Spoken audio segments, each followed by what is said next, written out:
Live. Hey, YouTube. Once again, 8 p.m. Geekly Dose crew here.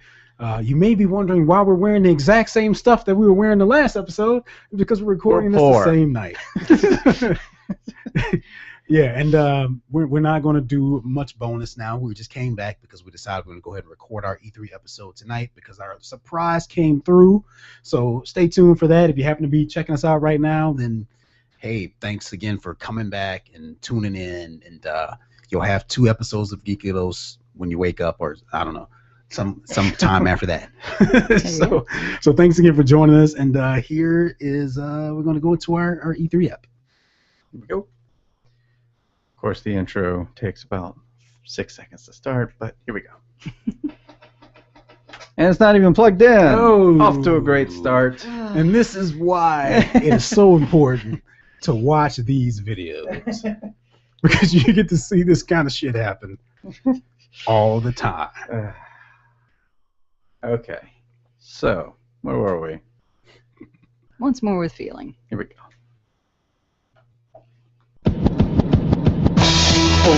Welcome to Geekly Dose. I'm your producer, Jesse Sedgley, and now your host, Tim Bridgewater and Caitlin Franks. Hello, everyone. Welcome to a brand new episode of Geekly Dose, which is, of course, your #1 spot for all things geek. That includes movies and comic book topics and all sorts of geek things.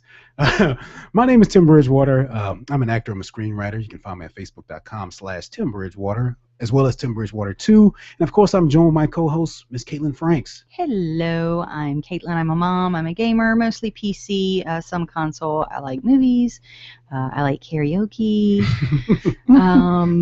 Not a dating website. Doesn't sound like you like it. Okay. It's late. We're all getting tired now. Yeah, we're getting a little...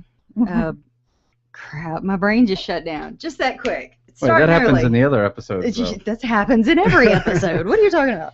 At least I'm consistent. Yes. So if you listen to our last episode, you know that we were saying our next episode was going to be E3. Right. We're going to talk about some E3 action, happened recently. We haven't really touched upon that yet. I personally haven't done any research on it. Caitlin has done a ton. Yes. I like to be surprised, and and my reactions are much more authentic when it's on the podcast. Yeah. But it's just, I also mentioned that there was a surprise last episode. You did. I did, right? And you like to be surprised. I do. And I mentioned that we weren't going to do this E3 thing unless that surprise came through. Right. So since we're talking about it now, it's safe to assume that surprise has in fact come through, right? It has. How much longer am I going to stall? I don't know. I think YouTube already knows what's up. Let's define the word surprise. Webster's dictionary defines surprise. I'm just kidding. It's like, what the hell? You know this off the top of your head? What the hell? So I would like to just say this.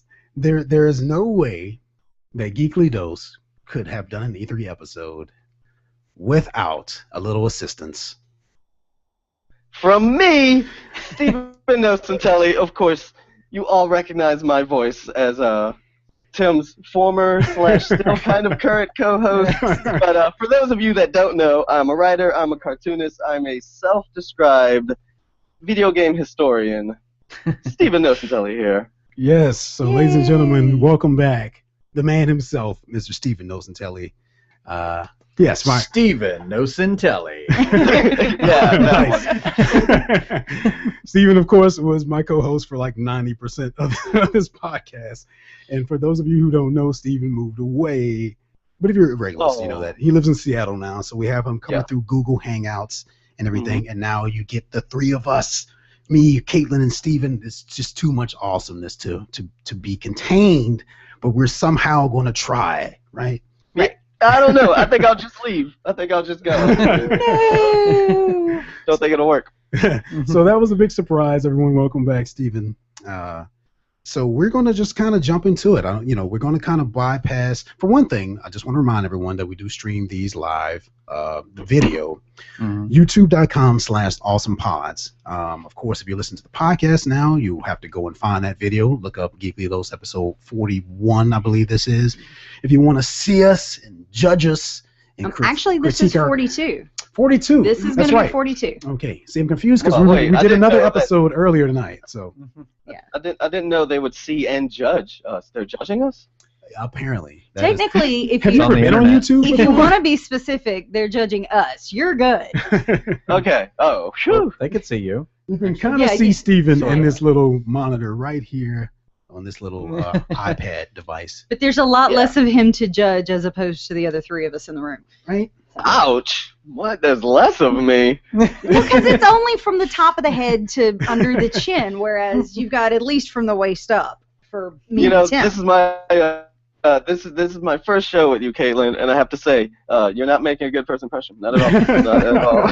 I'm just gonna walk out of the room. I'm I'm out. taking notes. I'm taking Out. notes. Crap. Screwed up already. Yeah, he's joking. Uh, So Steven, you want Only he was. to take a moment to kind of catch everyone up on what you've been up to lately? Yeah, sure, of course. Well, you know, as everyone knows by now, because you've mentioned it a million times, including at the top of this show, I moved to Seattle. He's on assignment. Yeah, that's right. I'm bringing it to you live from Seattle. It's been the longest assignment ever. The rain is falling lightly, as it does all the time. No, you know, I've been taking some personal time, and that's why I really haven't had a chance to podcast lately. But I do have a couple projects that I've been working on, including possibly another podcast coming up, and not to mention attempting to revamp my former comic strip, write novels, and just still be the nerd that everyone loves. And of course, you can still follow me on Twitter at Stephen Nelson. I'm just saying. Yes. I'm very excited to hear that a certain comic may be resurfacing. Long-time Geekly Dose listeners will remember Real Super, also known as Real Dash Super. I'm assuming you're still talking about that. Yes. He'd been like, no, I canceled that. Like, no, that was the worst thing ever. Why would I do that to him? Why? Taking notes. I'm taking notes. Well, that's great, man. It's good to have you back, and I'm looking forward to diving into this E3 experience with you guys. So Yes. with that being said, let's jump on into it, huh? let's do it. Okay. I guess it's all the ball's in my court now. Anyone that has listened to our previous E3 coverages, which I think we've done 2 before, right? We did one, I think. Like we were No. supposed to do one after that, but I don't think it ever happened. I think we're. No, we did 2. I don't know. Off to a great start. Send us an email at Pretty sure we did 2. I'm pretty sure this is the 3rd annual Okay, well, you could be right. Coverage. You could Yeah. be right. That's what I'm going with this. All right, This is fair enough. our 3rd annual E3 Spectacular 2014 Pepsi Challenge coverage, Geekly Dose. And of course, anybody that's listened to those shows knows that there's always a lot of games and they could go on for a while. So I've taken my best to break down our games and categories. We're going to do games to watch, which is just going to be a quick rundown of fun announcements. Then I'm going to go into in-depth discussion on some standout games from the show. Sounds like a plan. Hopefully it won't be too long. But before we do anything, I actually want to do our first major award of the show, which is the biggest surprise at E3 2014. Yay! Drum roll. So, These effects are awful. as everyone knows, the majority of the major news comes from the press conferences that the companies put on before the actual show. And of course, this year, no difference. All the major news came from these press conferences. But of course, Nintendo, breaking from the norm, didn't do a traditional press conference. They had what they called a digital presentation, which was a pre-recorded show with the help of the folks at Robot Chicken to do some interesting segments between video game reveals. But our biggest surprise of the show comes from the Nintendo segment, and it is Mario Maker for the Nintendo Wii U. Now, anybody that doesn't know what Mario Maker is, it is basically a program. I'm not even going to call it a game. I'm going to call it a program that Nintendo is going to release that is going to allow you to make and edit your own Wait, let me stages. guess. Yeah. It's going to allow us to make Mario, right? Mhm. Is that, Yes. is that where, okay. That's right. You can make and edit your own stages from or for Mario to play through, seamlessly switching back and forth from old school Mario 1 2D graphics to new school 3D graphics with like a click of a button.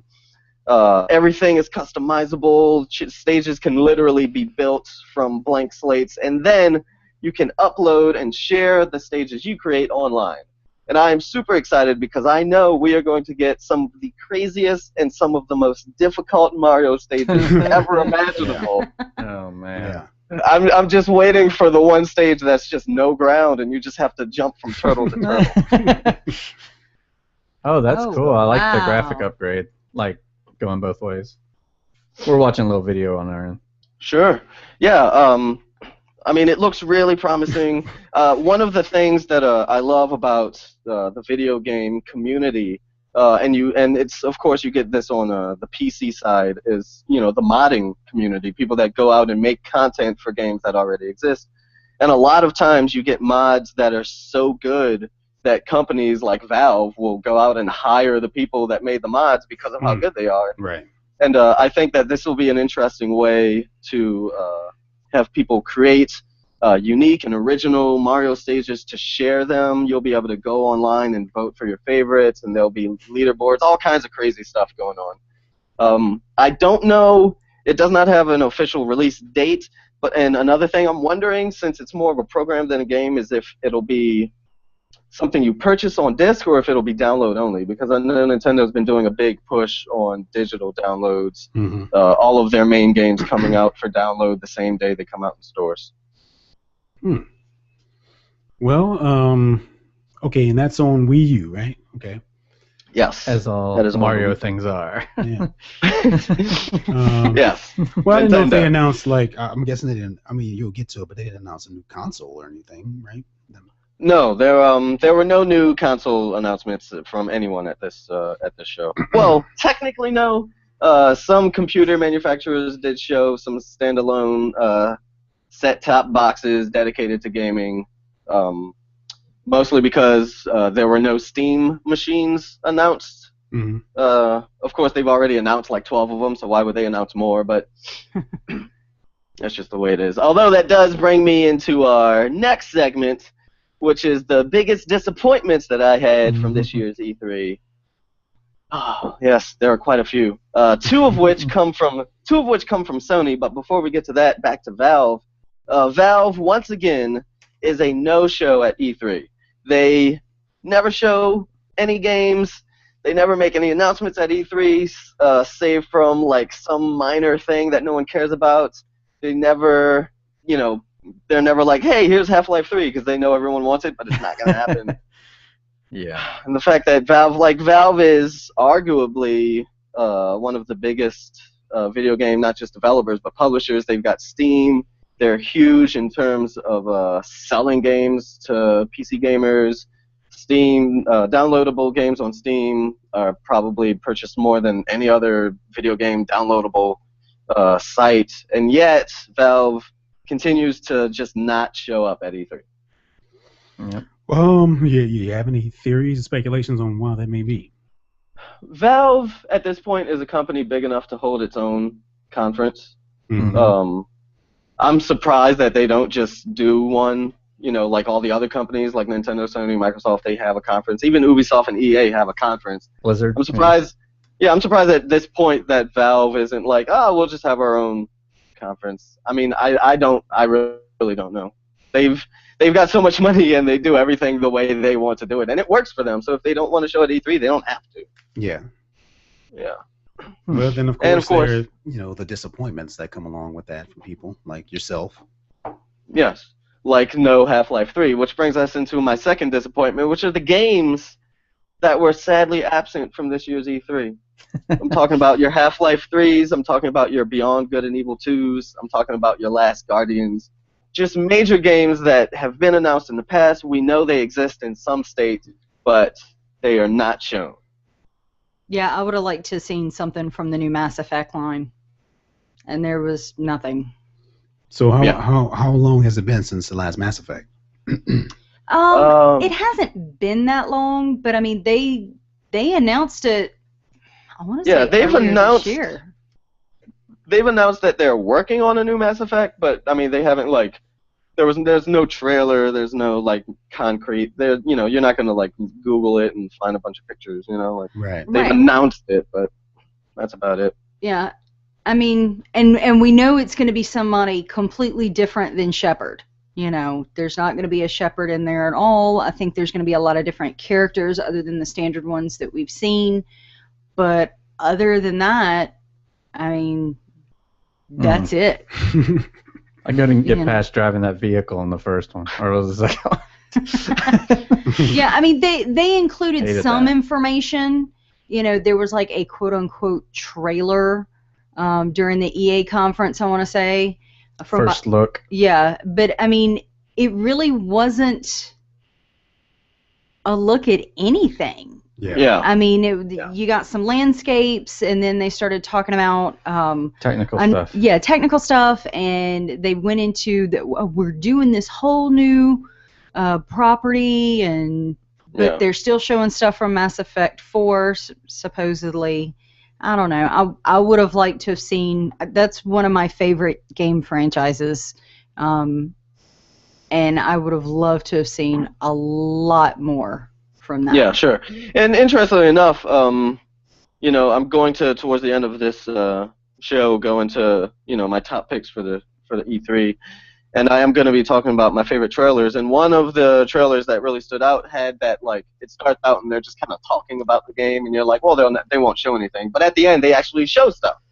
Like you can Right. still have that kind of presentation, but they if they don't want to show Mass Effect to anybody, then it must not be ready to show. And I'd rather see then- something closer to finished product that looks really good as opposed to something really crappy. Oh, So- totally. But of course, that also brings us into our final disappointment of E3, and really, it is a trend that the video game industry has been going through a lot in the past decade. You see it at every E3. Sony, I think, had it worse than any of the other shows, because despite the fact that this year there was a bigger presence of your more colorful, fun games. My third biggest disappointment I'm dubbing Bloody Sony, which is the fact that at the Sony conference, more than any other, it was just every trailer and video was just ultra violent and gory. Yes. Yeah, for the most Sounds part. great. For the most part. Like, yeah, that sounds good for, a lot of people, I'm sure. That's, they're going for that audience, I guess. But I was kind of disappointed that so much of like, every time a trailer came on, it was like, oh, this looks okay, his head exploded. Like, you didn't need all of this violence, and I don't know. Is there an example that just- sticks out in your head? Well, it doesn't help that that was the conference that they showed footage from the new Mortal Kombat game. Ah, yeah. Yeah. And some of the games look good, like The Order, 1880, whatever, looked Mhm. really cool with werewolves, but of course it was like super violent. And I mean, it's just, I don't know, it's just the way it is, I guess. Wah, wah, wah, Yeah. sad face. Pretty much. Yeah. Well, I mean, Kids love blood. Other than Kids love blood. Yeah, also, like, it also doesn't help that that was the show where they showed the Dead Island 2 trailer. Yeah. Yeah. Like, it was just lots of violence and zombies. Okay, but why is that a disappointment to you? I mean, did the game still look good? Well, Dead Island 2, they didn't really show any gameplay. It was really just a They trailer. never do though with those, do they? Yeah. It's always It some was kind of a elaborate, funny. like, It was kind of a cinematic. funny trailer though. And at the very end, I don't know if you caught this, but the guy that hops out of the van, I swear that was Jack Black's voice. It sounded like him. It did. It I have to sounded. admit, I it was like, sounded- what? And the only don't reason I know. can pick it up so much is because my kids watch the Kung Fu. Kung Fu Panda. Yeah. The Kung Fu Panda show, Hmm. and so I hear way too much Jack Black and Kung Fu Panda in my house. Well, that's a fake Jack Among Black, other though. things. And- Yeah, that's a fake Jack Black. Still, except I for the mean, intro. Except for the intro. Yeah. So maybe it was the guy doing the fake Jack Black in the trailer. Oh, right. Maybe. Oh, it's possible. I mean, voice actors. Yeah, his name's something like Black Jack. Yeah. That sounds like a blaxploitation movie, you know, like Blackjack, you know, and he like jumps out with a machine gun but like a huge afro. Oh, we have to make that. Oh man. Yeah, we're kind of scrubbing through a little Dead Island 2 footage here. Oh man, graphically it looks amazing. Yeah, this well, looks freaking amazing. it looks amazing graphically, but keep in mind this is a pre-rendered cutscene that probably does not depict actual gameplay graphics. Right. Yeah. Like, you know, that's they're just good for but those. I think the reason that I think the reason that the violence thing was a big disappointment to me was because at the end of everything, you know, when the week was up, the biggest games that people were talking about were not the ultra gory games like Dead Island, you know. They were the standout games were some of the more fun looking games, you know. Mm-hmm. So I don't know. I feel like you know, give your art department a chance to like relax and flex their muscles a little. You know, not everything has to be ultra realistic all the time. Yeah, I agree. Yeah. I agree with that. Yeah. All right. How about the good stuff? Yeah, the good stuff. All right. So now I'm going to run down, I'm dubbing this the games to watch from E3 2014. All right, let's see. This is going I've been to waiting on this. All right. This first segment is going to be a very quick, it's just a rapid-fire list of games and studios that everybody needs to keep an eye on for the next 2 years. All right, and of course we're starting off with Rocksteady making Batman Arkham Knight. Yes. Yeah. OMG. That is my most anticipated game of the next year, certainly. Ever. Yeah. So you've seen some footage. You've seen the driving around in the Batmobile / Bat Tank or whatever that thing is supposed to turn into. Yeah, I have. Yeah, it looks crazy. Awesome. Our next game on the list from Turtle Rock Studios is Evolve, which is basically a multiplayer shooter. It's 4 people versus 1 person playing as a giant monster. I mean, need I say more? I can see the appeal there. Yeah. The next game on the list, Codename Steam from Intelligent Systems for the Nintendo 3DS. This is a turn-based strategy game that takes place in kind of a steampunk Victorian era. Of course, with Intelligent Systems, most famous for their Fire Emblem and their Advance Wars games. So the fact that they're doing a 3D turn-based strategy game is very exciting.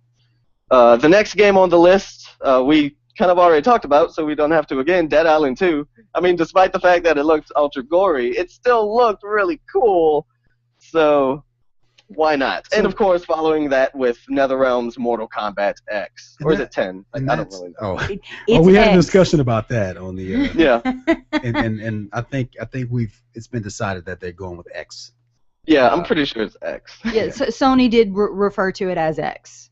Yeah. During the presentation, So if you want to, we did a bonus trailer overdose for Mortal Kombat X, I believe on episode 40.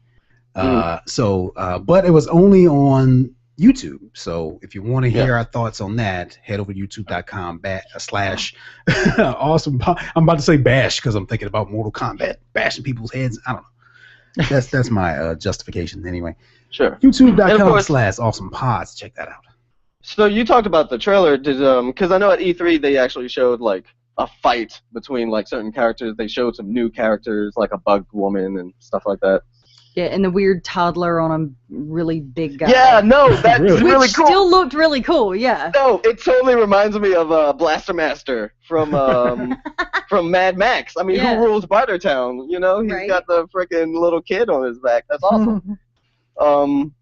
All right, the next game on our list is Ori and the Blind Forest from Moon Studios, and this is going to be a downloadable, pardon the expression, Metroidvania-esque independent game. It just looks really cool. The next game I'm going to be really excited about here is Captain Toad Treasure Tracker from Nintendo. I know what you're thinking, like, what the hell did you just say? All right, so if you've played Super Mario 3D World, I think that's the one. There was this little mini game every now and then called Captain Toad, and it was just kind of like a puzzle stage where you played as a little toad guy. So he's getting his own full game It's just going to be a bunch of little puzzles and Captain Toad. It looks really fun. That should So I'm be for the excited. iPhone because it doesn't require much.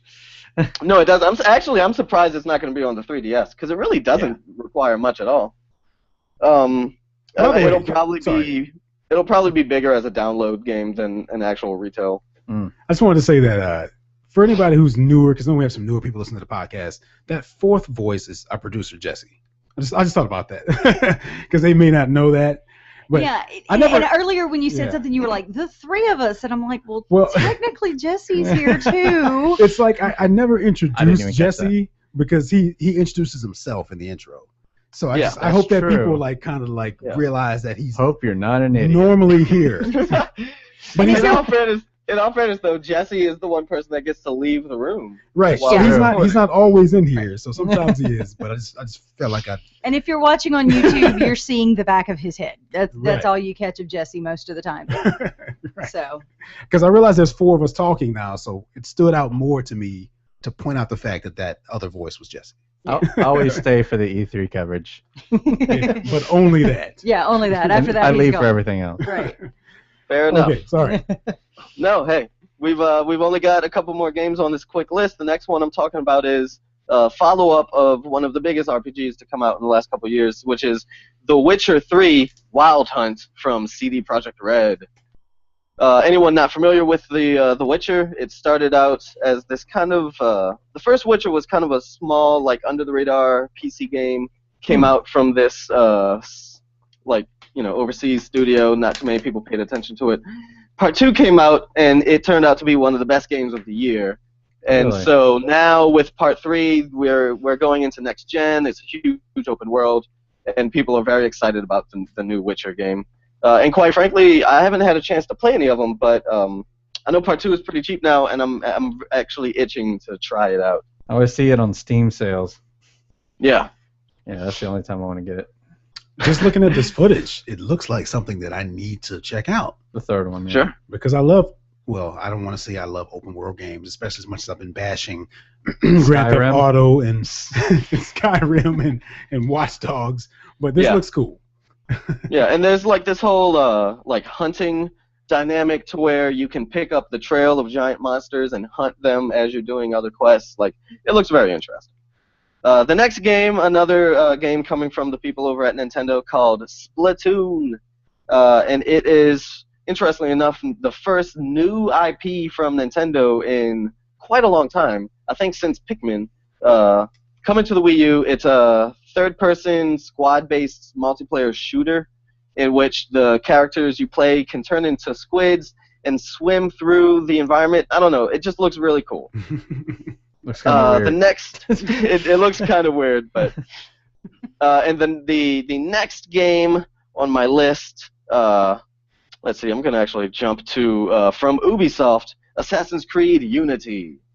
Mm-hmm. I know there's a lot of Assassin's Creed fans out there, and the footage. I've never been big into the Assassin's Creed games. Honestly, I haven't played more than like 2 of them. And they come out every year, so there's like 10 by now.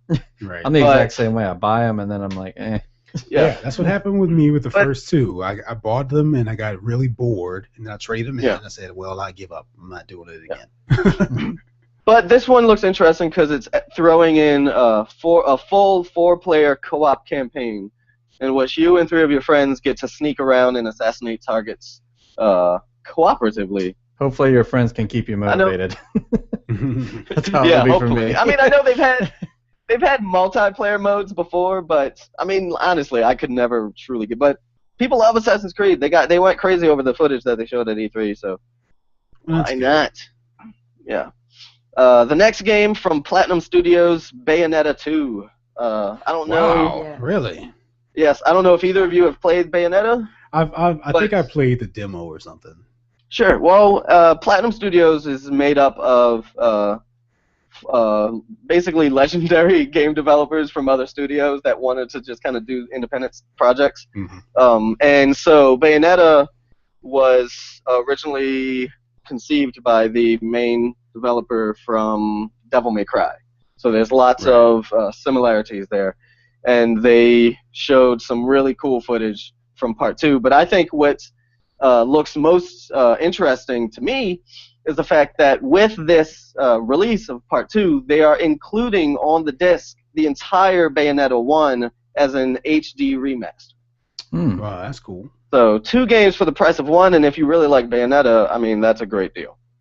I like that idea, especially since, they completely, moved Devil May Cry to a different studio, and now that I don't even care about that franchise anymore, so this may be the closest thing I get to it. You sound It's heartbroken. the original. I am. Yeah, wow. Like, that was one of my favorite franchises. Yeah, and now, like, I don't even... Did you play DMC? I played a demo. Okay. And I just couldn't. I mean, I haven't played it. I couldn't. don't know. Like, Mhm. it's so different, and, like, I just can't even begin to get into it. Yeah. Maybe Well, cut it's down the interesting too name. because it's a Japanese developed franchise, but a Western developer made the last one, right? DMC. And Yeah, it's like Ninja Theory. I know. Yeah, and I know there are cultural differences in the way that the East and the West tackle gameplay development. So I don't know. Like I said, I haven't had a chance to play that last one, but there was definitely a lot of mixed reviews, mixed feelings on it. Yeah. Even before it came out, people were bashing it, though. Oh, well, yeah, but that was just the preliminary, everything's changing, let's bash it thing that I am very much against, that we talk about a lot on here. Yeah. But then it came out and then it was justified. It's like, well, now you've played it, so now you can complain about it. Yeah. And our final game to watch is, it looks kind of fun and cool, but at the same time really strange. I don't know if any of you have played any of the Dynasty Warriors games. Yes. Oh, Which yeah. Yes. it can be very hot or cold as to people like these Dynasty Warrior games. Mm-hmm. But Tecmo Koei is teaming up with Nintendo, and they're creating a Hyrule Warriors in the same vein as your they've done like Gundam style Dynasty Warrior games, stuff that's like that. cool. But this is a Dynasty Warriors game based entirely in the Legend of Zelda universe, where you can play as different Zelda characters, fight giant boss monsters, but at the same time there's that Dynasty Warriors like giant armies that you're cutting swaths through. I've played a couple of Dynasty Warrior games before, and honestly, like, they're fun for a moment, but they very quickly become old. They're mindless. Yeah. For sure. Which is why this is a game to watch and not a game to buy. But if that's what if you love Dynasty Warriors or if you like Zelda, like there are definitely a lot of things in the game that you might be interested in. Cool. And that is our quick games to watch E3 2014, brought to you by Mountain Dew. And the Pepsi Challenge. Yeah, we just got all the sponsors this episode. I'm drinking water right now from Sam's Choice. Sam's Choice water, purified in the mountain springs. That's Sam's Choice water. You know what? We actually do have real sponsors that we forget to mention. Right. No. I feel like after this show, we should just get sued by everybody. Why not? Like, we're not representing you. Yeah. Not even for free. Geekly Dose does not represent or endorse any of these products. Thank you. Not by them. Now that you put that in there, we're good to go. Yeah. Disclaimer. That was all over. Okay, so now it's time for some standout games. These are a couple games that looked incredibly awesome enough for us to actually stop and really talk about what makes them so cool. Okay. Mm. Okay. Our first game is a game that technically is not a new announcement at this E3. It was actually at the previous E3, but had a much bigger presence in a very big way, and I'm talking about Destiny from Bungie Studios. Yes, I have. That is definitely highly anticipated. Yes. I actually know a little bit about this, which is weird. Well, one of the big things they announced is the fact that right after the press conference where they talked about it, they made it so that you could download the alpha on PC and PS4 and play some of the game. And then they announced that next month they're putting the beta out on all of the consoles. Well, on PS4, PS3, Xbox One, Xbox 360, and PC. I don't know. At what point are we going to get to where they're not also doing the last gen consoles? You know, like who is? Yeah, if I'm if I'm super excited about Destiny, I'm not pre-ordering it on the 360. You know? Yeah. Yeah, well, those people like me who wait like 2 years to get the next gen console. Yeah. So It's just weird because is this not the first console generation where we've done this whole like stagger the releases so that it's on both? I mean, I seem to remember when the 360 came out, they quickly stopped making regular. Yeah, I think like this we're is definitely done. the longest they've ever lingered between consoles. Yeah. And like kept making Definitely. games, which I don't know if that has something to do with like the prices of those consoles when they came out, and they were like, well, not too many people gonna want to pay this much. You would think that, but the PS4 is only $399, and I seem to remember the PS3 coming out for $599 US. That's right. So That's I don't know if it's a price thing. I think if anything, it's the fact that these consoles so far haven't sold that many units, and so for a studio like Bungie to put hundreds of millions into game development, put it out for a system where only a couple people own it, and they're not really going to make a lot of money. Oh yeah, totally. But yeah, so Destiny, it looks awesome. We're basically looking at a super futuristic, realistic, Bungie-inspired version of. It really, more than anything, it reminds me of Borderlands because it's first-person shooter. You're running around, you're shooting things, you're collecting loot, and you're leveling up. Yeah, it kind of has a Mass Effect feel to it as well. It's the art style of Borderlands meets the Mass Effect. I don't want to say world, but it's in space. It's in space. Which, I mean, Borderlands was technically in space, but you know, Aren't we all in space? True. So very true. You should have said outer space. Outer space. Yeah. Well, different planets. Well, no, Can't not dispute even that. different. Does it take place on different planets? I thought some of it took place on Earth. It was like Earth, Mars, and like Venus or something. It's weird, you know? Wait, I I didn't have play no so, huh? idea. Mass Effect? Anyway. You mean? No, Borderlands? Destiny. Oh, Destiny. Oh, I don't know enough about it to. It just know looks that. like Halo to me. Yeah, it does feel very, especially with It's the like circle in the middle.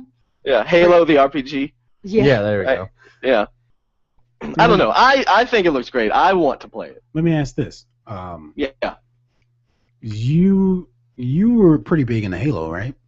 Or I know Jesse, Yes you and played no. it a lot, right? I only played it socially. Are you Yeah. gonna? Yeah. Kind of like you're a social drinker or a social smoker. I would I'm play it a socially. social Halo. No, I have. I've played through every Halo game, the campaign, usually in co-op, but I've never actually bought any of the Halo games. They were always gifted to me. Mm.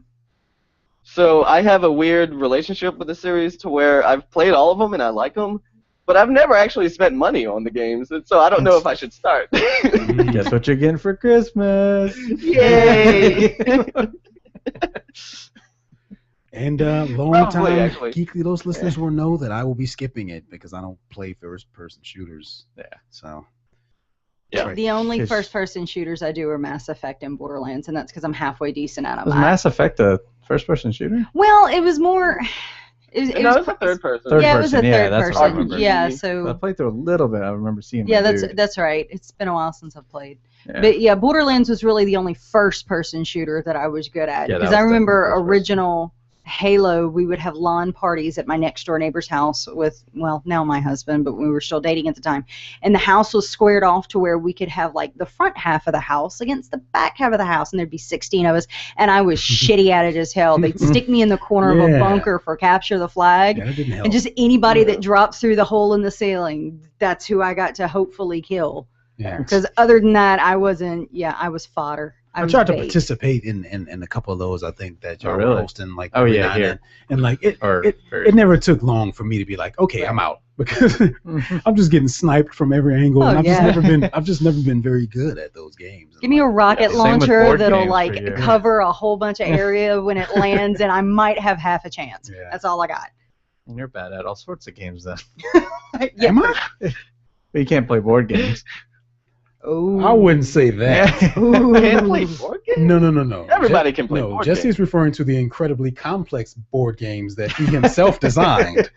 Well, not and just that are that still one. going through test There were a process. few other ones. There were a few Well, other ones. I mean, not in the beginning. It's not that I can't. It's just my interest is just isn't there. That's true. Yeah. I'm just like. So what you're telling me is you don't have 12 hours to play a whole game of Arkham Horror? Hell no.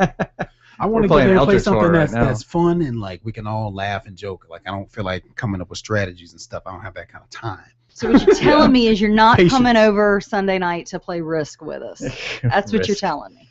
I was trying to find a way to tell you, and I had to do it inadvertently and indirectly through that. So Through the podcast. If y'all play Fine. Power Grid, I'll go, or something like that. Yeah, or Pandemic. I mean, there are a lot of good Pandemic. ones. Yeah. Anyway, Anyway, that's Origins talk.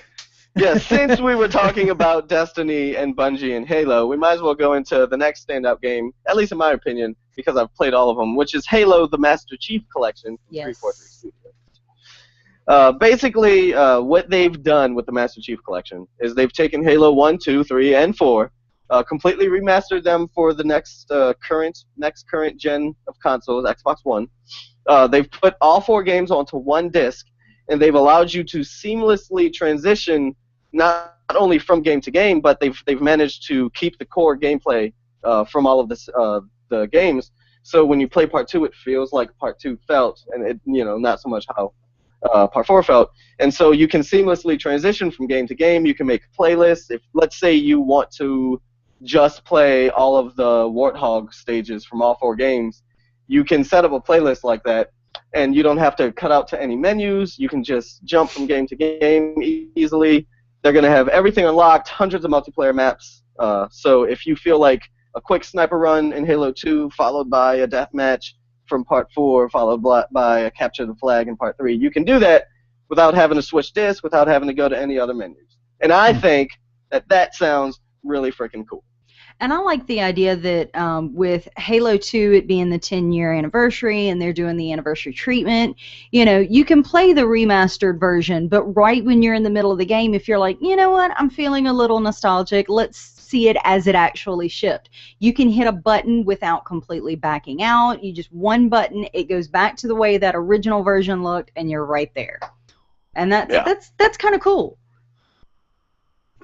So, and all the maps, all the multiplayer maps are going to be in 1080p, dedicated servers, which was a word you heard a lot this in a lot of these press conferences. Dedicated, especially Xbox, dedicated servers, dedicated servers, dedicated servers. So, that's a really good thing. And I like the idea that when it ships, they're going to have a live action movie, Nightfall, that I think is produced by Ridley Scott. I know he's involved with it, and it's actually has key characters, and it's basically a preview to 5 when 5 comes out. Yes. So that was kind of cool. And of course, they showed like a little trailer for Part 5. But interestingly enough, I feel like the Master Chief Collection announcement kind of overshadowed the Part 5 trailer. I would agree with that. You have like a trailer that doesn't show any gameplay, and it's kind of cool. Because it's like, it's suspenseful and stuff.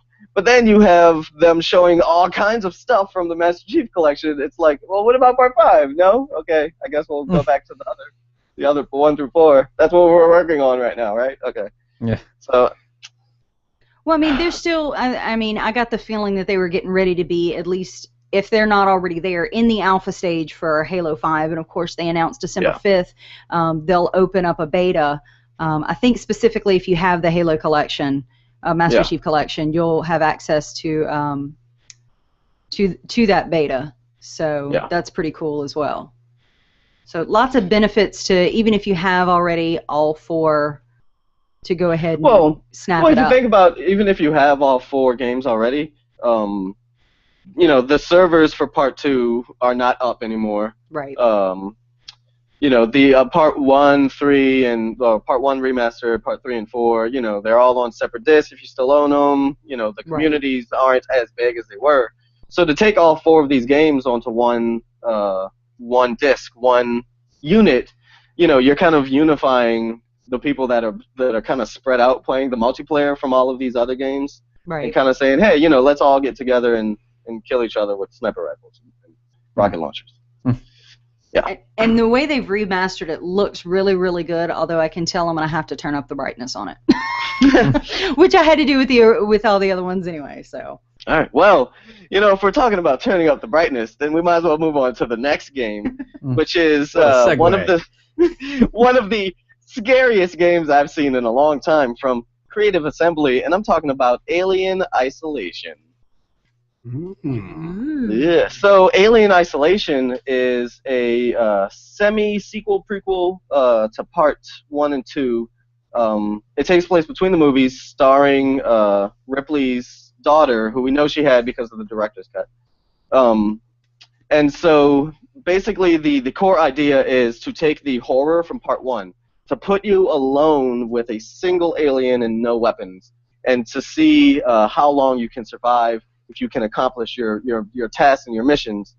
They've completely stepped away from the previous Aliens games where it's more based on the sequel where you've got Marines and machine guns. They've taken all of that away, and they've distilled it down to what to me looks like one of the scariest experiences that will have come out in a long time. We're talking about we're not just talking about survival horror like Resident Evil or Dead Space was, at least the first Dead Space. We're talking about like true survival horror. You don't have a gun.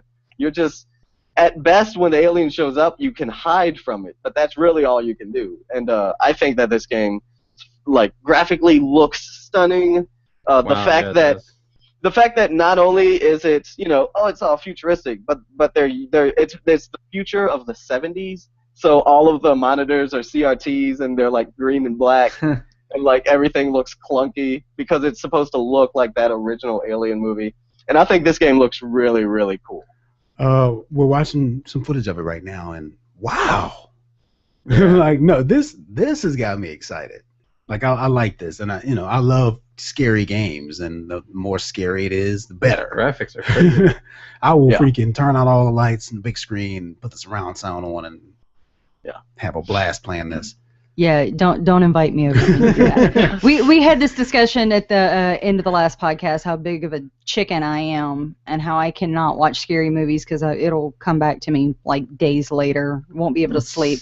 And I remember when they redid Resident Evil for GameCube, Resident Evil 0, and my husband was playing it. We were sitting on the couch. It was like about the time it is now, midnight, and it was the creepiest thing ever because there was no music. All you could hear was like you walking. The only time there was music is when something bad showed up. And heaven forbid you walk into another room, because if you hit that door, the screen went black. Then you had a door. All you had a door and a door frame that zoomed towards you. You'd hear the knob turn and the door creak open, and you'd zoom through it and you'd hear the door shut behind you. We got maybe 45 minutes into the game. I'm like, you've got to turn it off. Yeah, and it's like you wouldn't know what was there until the screen kind of like faded back in, and sometimes you see something standing there. But see, that just ties into me saying like how much I love scary games, because spoiler alert, a while back me and Steven did our favorite games of all time. My favorite game of all time is Resident Evil 2. Yes, it was. Like I love scary games, and like if you can incorporate action in there to some extent, then that's even better. And I love the Dead Space franchise with the exception of the third one, which I fucking hated. Sure. But looking at this, I think, this is right up my alley. basically the story here is Ripley's daughter, whose name I can't remember, even though I'd like watch some footage. We'll just call her Ripley Jr. Ripley Jr. She has joined a team that has gone in search of the missing ship, the Nostromo. And of course, when they find the wreckage, I guess there's like a single egg, it hatches, there's an alien, and that's really all you need. The rest of the game is everyone else is dead, you're all alone, you have no weapons, you've got the little motion detector, but when you look at it, everything else is blurry, and you can only like look at it and you have to put it down to do other things. You can like makeshift like flares and stuff. I understand there are other like living humans and other like little like milky-blooded cyborgs. But from what I hear, let's say you walk into a room and you hear some voices like, oh, there are other people. That doesn't mean that they're safe. They're also trying to survive. They will probably kill you too. Which kind of goes into the whole like, Walking Dead thing where like people are more dangerous than zombies. So yeah, like this game looks it looks so terrifying. I can't wait to put my headphones on and turn off the lights and play it. Oh, agreed. Yes. Agreed. This is my kind of stuff. Yeah, I'll be over here playing Hello Kitty Island. Or at least something a lot less scary. Well, if Alien Isolation is too scary for you, then the next game on the list will certainly brighten your day. I'm talking about the new game from Insomniac, which is going to be an Xbox One exclusive called Sunset Overdrive. Yeah. Yeah, so basically Sunset Overdrive, it's a shooter harkening back into classic Ratchet & Clank days in that it's super over-the-top and comedic. But the best way that I could describe this game is, imagine you're playing Tony Hawk Pro Skater, and you get attacked by zombies, and you pick up a machine gun. Because that sounds like an awesome scenario. This game is it's an open world where you run, jump, grind on rails, are constantly moving really fast. Basically, it's a zombie shooter, but they've taken out the whole move slowly and stop behind cover aspect. So you're just running around, making explosions, shooting fireworks, setting traps. You know, people are blowing up all around you. You're grinding on a roller coaster. Like, it just looks like absolute mayhem. But it just looks so colorful and fun. It's one of those things to where, like, yeah, you know, Dead Island 2 looks super realistic and gory, but this game looks like I'll actually enjoy it. Right. You know? Right. It's almost cartoon gore, you know. Yes. Yeah. It's like blood splattering on the So screen. it's fun gore as opposed to holy shit, that looks way too real. Like I just got attacked by like 9 of those things at once. Yeah. And I really like the trailer that they showed at E3 because it starts off with this, you know, military soldier. He's got a machine gun. He's like hiding behind a crate, and like zombies are coming shooting at them. And you know, this other guy just like kicks down the door and just starts flipping around doing all kinds of crazy shit. And like it's just like one of the funniest like trailers. Like it really set the tone for, you know, what they're doing with the game, with the story of the game. And I think it looks really interesting. I also think it's interesting because it's Insomniac Games, who for years, like decades, has been doing exclusive games for Sony's PlayStation systems. They're now free to do whatever they want, and the first big game they come out with is going to be an Xbox exclusive. Oh. Womp, womp, womp. Well, I'm still not getting an Xbox, so I guess when we playing it. I refuse. Well. Now, if someone wants to send me an email at geeklydose@gmail.com if you want to just give me an Xbox. I will review every game you want. Hello. Yeah, why not? But this looks cool. You know, it's kind of hard to imagine there won't be some frame rate loss because I mean, there's just like shit blowing up everywhere. It's Xbox One. I mean. Yeah.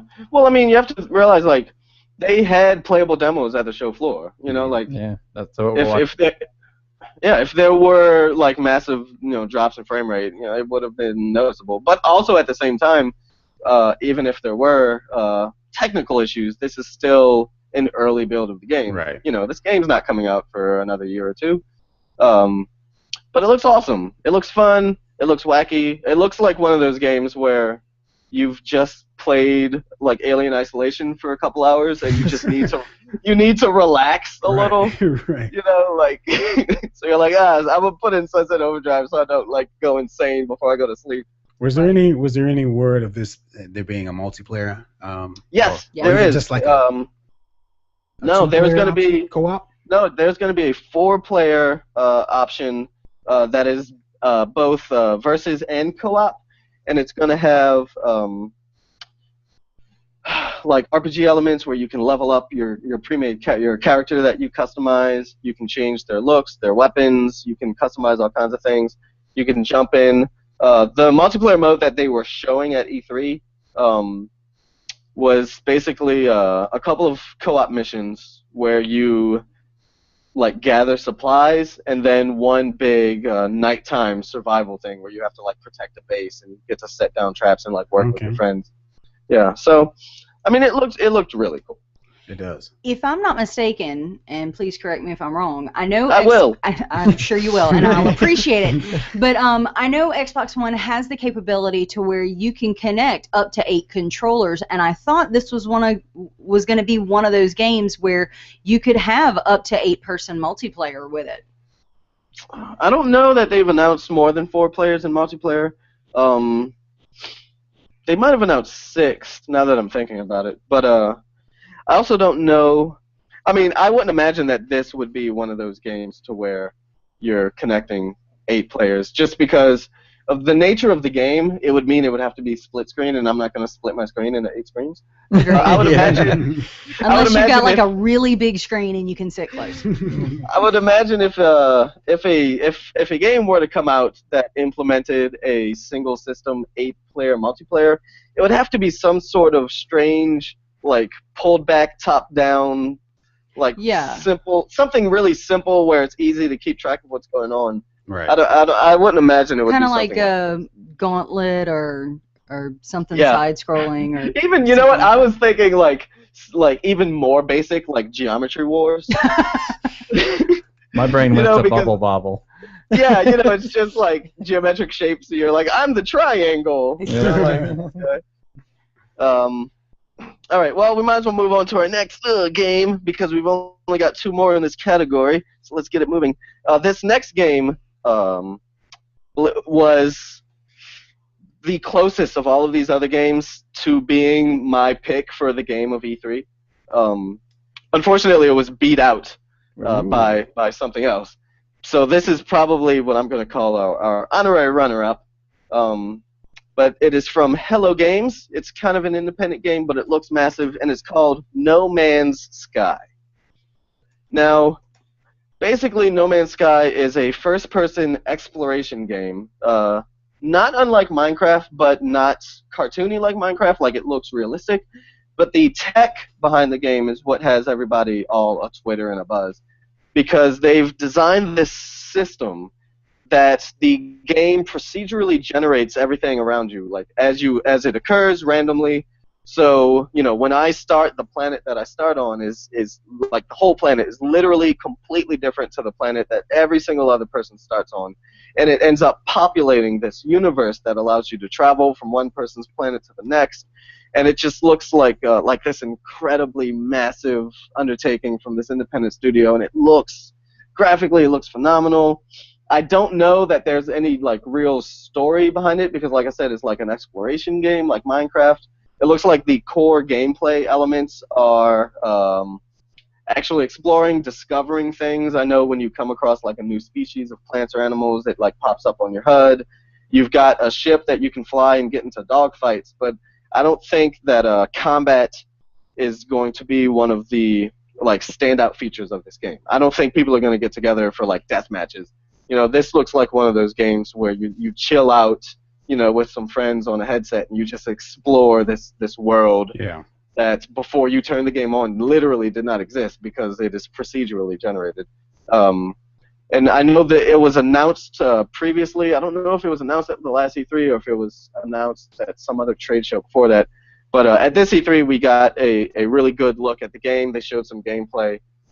It's still a ways off from coming out, but I just think it looks so good, and it's a game and a concept that seems so unique that I'm excited about it because it's not often that we get something really unique. Agreed. We're watching footage of it, and one thing I've always kind of been hoping for games for a long time is a game to where you can kind of seamlessly go from being on the ground and doing stuff to flight, and it and everything hold up and look good, and that's what I'm seeing here. Yeah, and like I said, it's the whole procedural generation of the environments. They've literally designed a system to where everything is made by the game's mechanics. It's not, there's not a team of people making only 10 dinosaurs and 10 planets. It's literally they say it's an infinite game in as much as Minecraft is an infinite game. It randomly generates things infinitely to the extent of where your computer explodes because it can't handle how much it has generated. Mm-hmm. And I just think it looks really fun. I'm excited about it. I don't know exactly which systems it's going to come out on. I don't know exactly when it's going to come out. Well, we're showing us PS4 and PC right now. Right. Yeah. And this is probably one of those games where after it comes out, it's just going to be a lot of updates, Mm-hmm. like throughout the life of it. Because you look at a game like Minecraft, you know, it came out, it was very bare bones, and even today they're still releasing updates for it, and it just makes it bigger and bigger. And I feel like this is going to be one of those games. It's going to be one of those, if it gets picked up by the general public, I think it could be really big. Sure, I could see that. Yeah. All right. Now that I'm done waxing poetic, I'm going to end the segment, Standout Games, with a game. I saved the best for last, and by that I mean I saved the last for Tim. Because at Sony's conference, they ended us with a trailer for Uncharted 4: A Thief's End by Naughty Dog. That's what I'm talking about. Now, obviously, there wasn't gameplay to show. It was just a trailer. But, I mean, it's a trailer for a new Uncharted game. Right. It is, like, is there anything else to be said about that? No, there isn't. It looks incredible. I mean, it got a huge reaction from the audience. You know, everybody's talking about it. There's all kinds of, like, theories online that Drake is going to die or something crazy because it's called A Thief's End, and the trailer starts with him all wounded and everything. And I don't know. Obviously, Naughty Dog at this point, with this and with The Last of Us, they've gotten, like, eerily good at telling incredible stories. So I don't know what possible like story or plot or what they're gonna throw at us, but it's a new Uncharted game, for crying out loud. Yeah, and I'm gonna get it. I have the other three. You know, I mean, there's a couple must-have games on my list, and this is definitely one of them, and the other being Arkham Knight, and the other ones I haven't decided yet. But there are a couple franchises that I have stuck with from the beginning, and I will stick with till the end, and this is one of them. Even though Uncharted 3 was my least favorite out of like the 3, but still, the thing about Naughty Dog is that those guys they learn, you know, like every game is an advancement in some way from the previous one, and not all studios can really say that. But yeah, we're looking at this trailer now, and soon it's just gonna be real people on the screen, isn't it?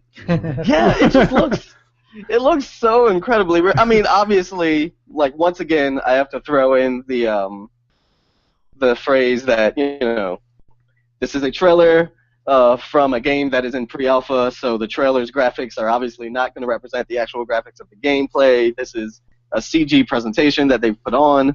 But even still, I mean, for Uncharted though, it's never a big difference. You know what I mean? Like, no, yeah. Like that's one of those franchises that it might be a cinematic, it might be gameplay. You know what I mean? Because they have always had such like a small line in between, and you know, I can't wait for this game. Did you play Tomb Raider? No.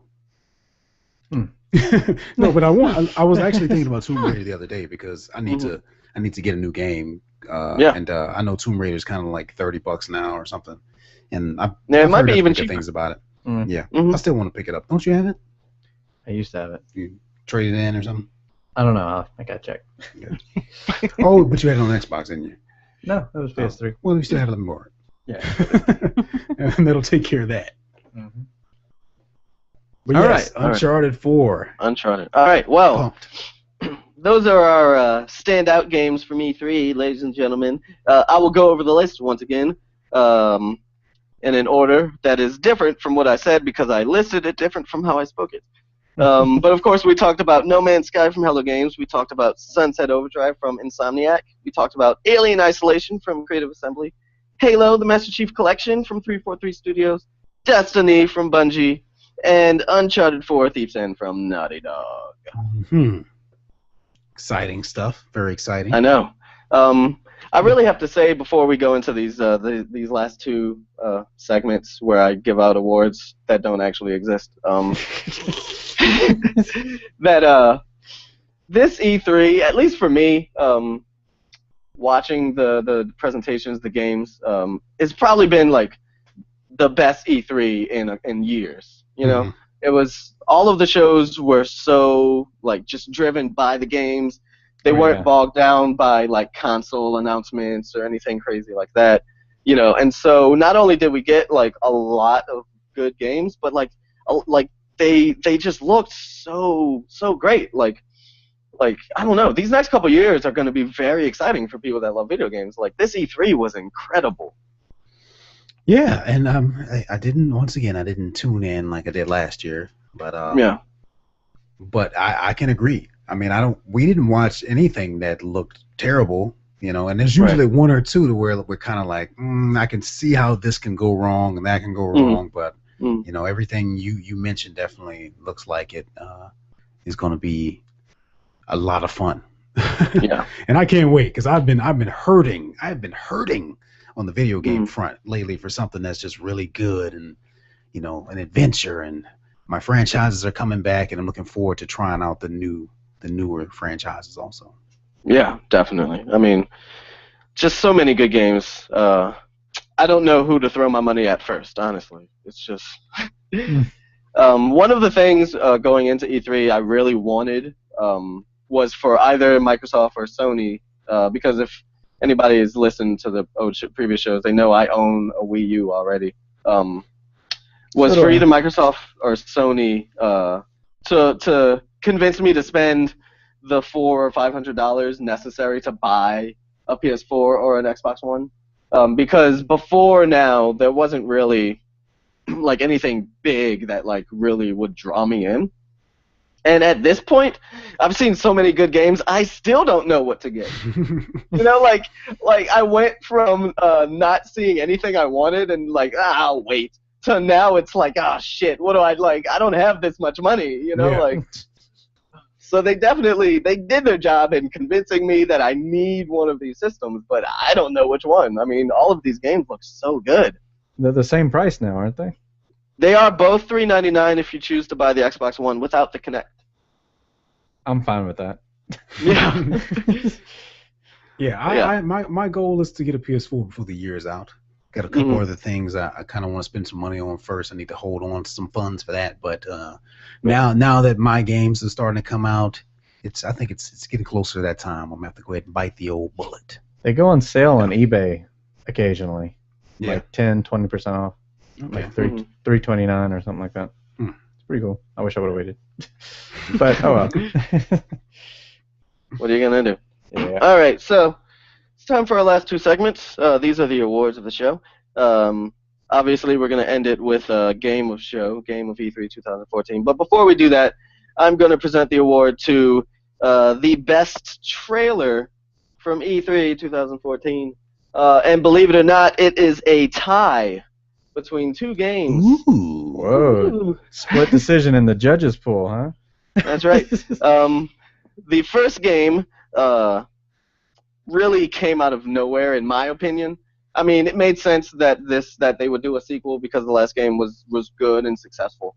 But the way that they did the trailer, you didn't quite know what it was until they announced, till that last bit, which in my opinion are like some of the best trailers. You know, where you're sitting down, you're like, oh, this looks so cool. What is it? And then something happens. You're like, oh, yeah, it's that. So, of course, Square Enix got on stage and announced that they were making Rise of the Tomb Raider, which is a sequel to Tomb Raider, which, of course, came out not too recently.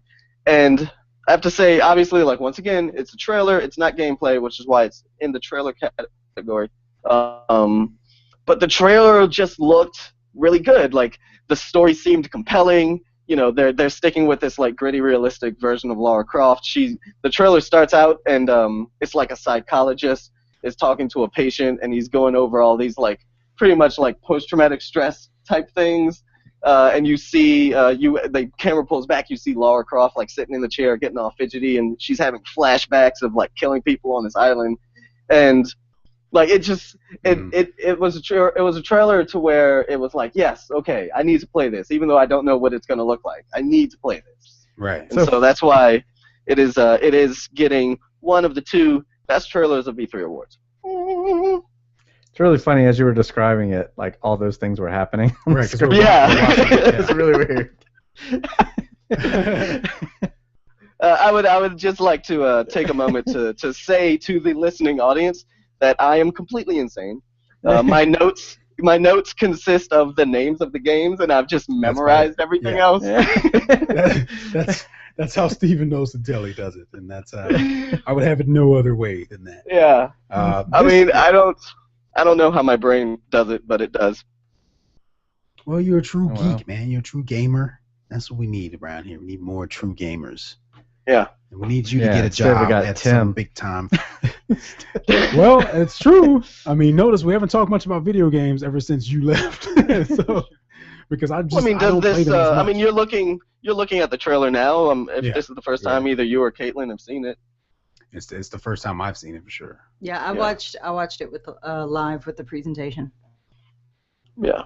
Well, it's fantastic. And we're just talking about the first one, and I'll play that one, and I'll definitely be playing this one.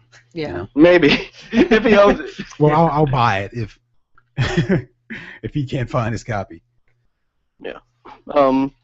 So that brings us into the second best trailer of E3, which I actually spoke on a little earlier. If you were paying attention, and remember, I talked about how there was a trailer for a game that started off with the developers talking about the previous games, talking about the limitations from the old systems, and how they basically, they did what they could with what they had, and even though what they did was phenomenally great, it was still, as all things are, even now, even though the systems have become so powerful, Xbox One, PS4, Wii U, PC, whatever you're using, there's always going to be limitations. Mm-hmm. But there was a snippet of a trailer from the new Legend of Zelda game for the Wii U.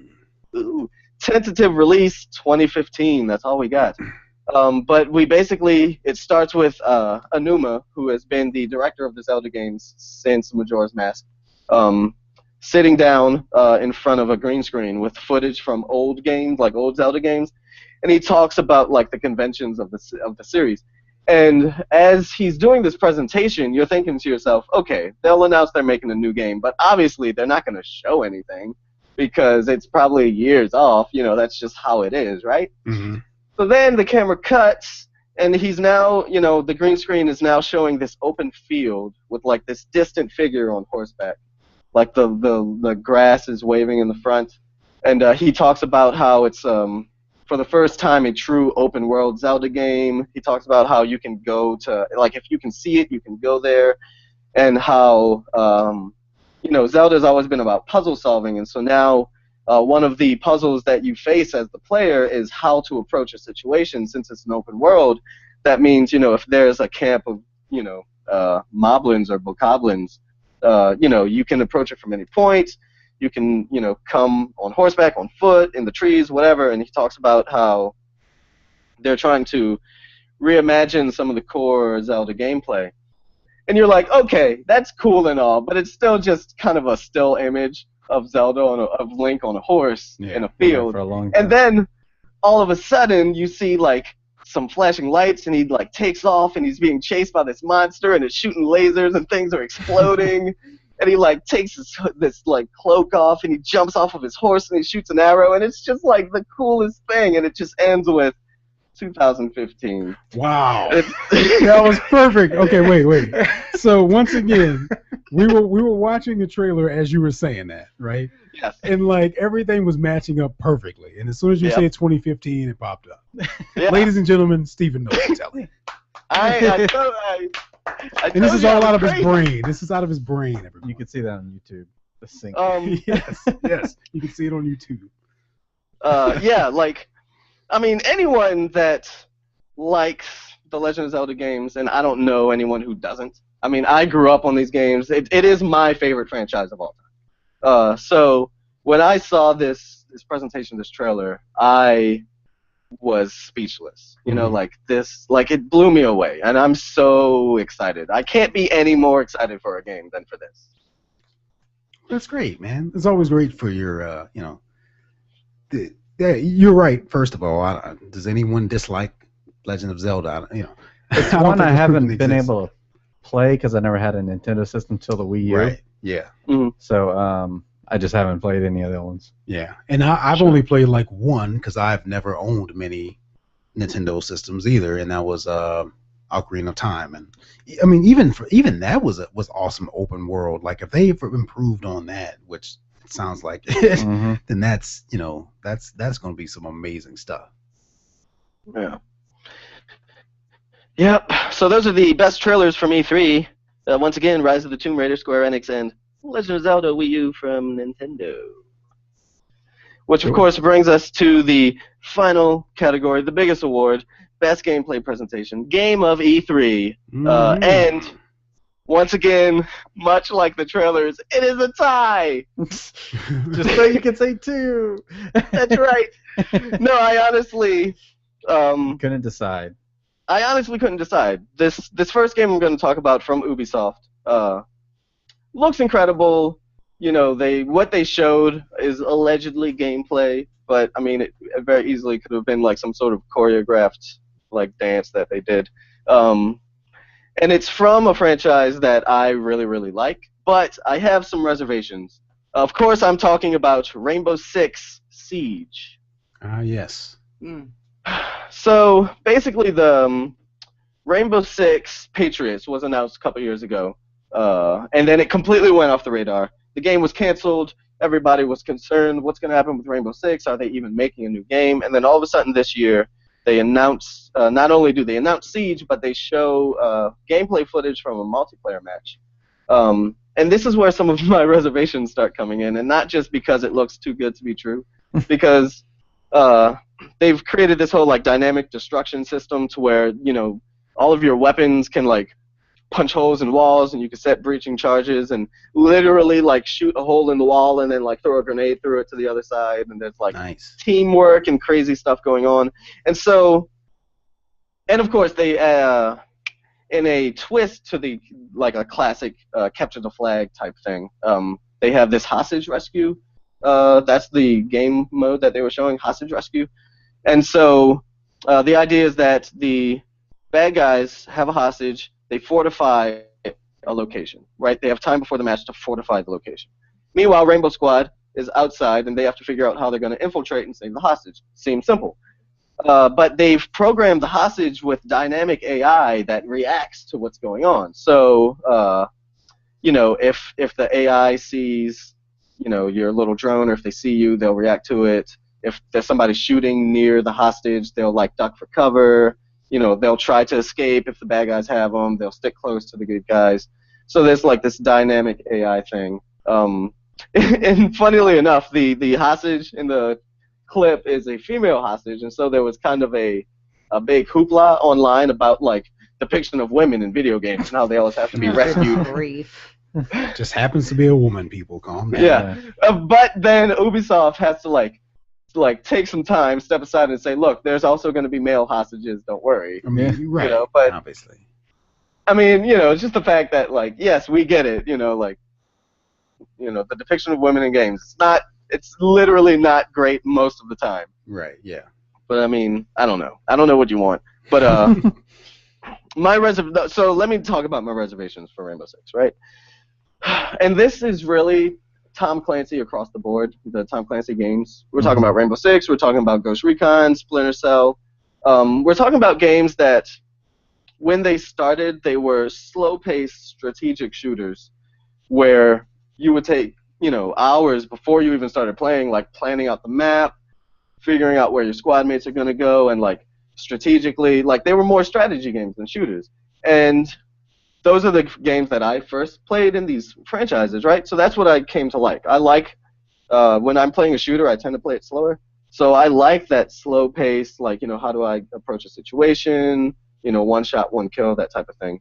Not unlike what the Operation Firestorm, like Dragon Rising, those games do. But with each sequel to these games, and I'm talking about Rainbow Six being, you know, slow on the inside, Ghost Recon being slow on the outside. I'm talking about Splinter Cell, which originally was a very slow-paced stealth game. Every time a sequel comes out, it becomes faster and faster paced and less strategic. And when I look at the footage of this multiplayer match, it's just them running around with shotguns. You know, like, right. It's not that strategic Rainbow Six gameplay that I personally want. Yeah. But at the same time, like, if you ignore the fact that it's Rainbow Six and you look at what they showed, it is one of the best games that I've seen in a long time. Okay. You know, so I don't know. Maybe if they just called it something else. It just, I feel like the Tom Clancy games have lost what they were at one point. Maybe that's just me, but I feel like there's still a need for that slower paced strategic shooter. In the same way that you look at Resident Evil and Dead Space, there's still a need for slow paced survival horror. Not everything has to be fast paced action all the time. Totally. Yeah. So, which is why I'm excited about Alien Isolation, because it is slow and scary. So I don't know. I have my reservations. I'm going to wait until more of the game is revealed, until there are reviews. Mm-hmm. But looking at what they showed, if that is what an actual multiplayer match will play out as, that looks really awesome. Yeah. I mean, they're like slowly destroying this poor woman's house, which, by the way, I hope at the end of the match they like tally up how much it costs to rebuild that house. Because it's an insurance game after that. Yeah, like they blow holes in the walls, they blow a hole in the floor, they blow the doors off, the windows. Like, it is ridiculous. Like, the house is not standing when this match is. Although it does make me wonder, like, if that much destruction is possible, could you like go to the basement, find the support beams, and literally level the house? Just bring like, it down. happens? Yeah, like what happens when the hostage dies? Who wins? 'Cause I'm just gonna destroy this house. As a matter of fact, my first match with my friends, I'm gonna be like, all right, before we start shooting each other, let's see how much of this house we can destroy. Yeah, that's true. I'm gonna go over there and just start throwing grenades. Let's just see how far we can take it. Yeah, how every far room can we is take it? destroyed on this thing. Yeah. But yeah, like I said, like if that's what an actual match looks like, that is incredible. I mean, you've got this close quarters, I think it's 5-on-5. Yeah, almost match. like Counter-Strike, what Counter-Strike should be. Yes. Yeah, what Counter-Strike should be. It's like, you've got one life. When you're dead, you have to just wait the match out, which is how the Rainbow Six games have been. But it's just thinking back on, like, the last one, which was Rainbow Six Vegas 2, thinking back on Ghost Recon Future Soldier, and the last Splinter Cell especially. Splinter Cell has gone from stealth to just running and like shooting people with machine guns. Like, I don't know. I feel like the Tom Clancy games, it wouldn't be a bad thing, in my opinion, to go back to what made them good in the first place, which is that slow strategic gameplay. Right. Yeah. All right. So now that that's over, the other best game of E3, which is coming from Nintendo, in conjunction with Bandai Namco. It's also technically two games, because we have one coming out for the Wii U, we have another version coming out for the 3DS. They'll be able to communicate with each other, so you can take the game on the go. Of course, I'm talking about Super Smash Brothers. Of course. I mean, what else would I be talking about? The game was playable at the show for both systems. In fact, they also made for that weekend both games playable at select Best Buy locations. And from what I've read online, the lines at Best Buys where it was were literally like wrapping around the building of people wanting to play this game early. I did not have time to wait in a line to play it, unfortunately, but I did watch. They had a tournament that Nintendo streamed between some pro video game Smash Brothers players. They had lots of footage from all kinds of media outlets on, the matches.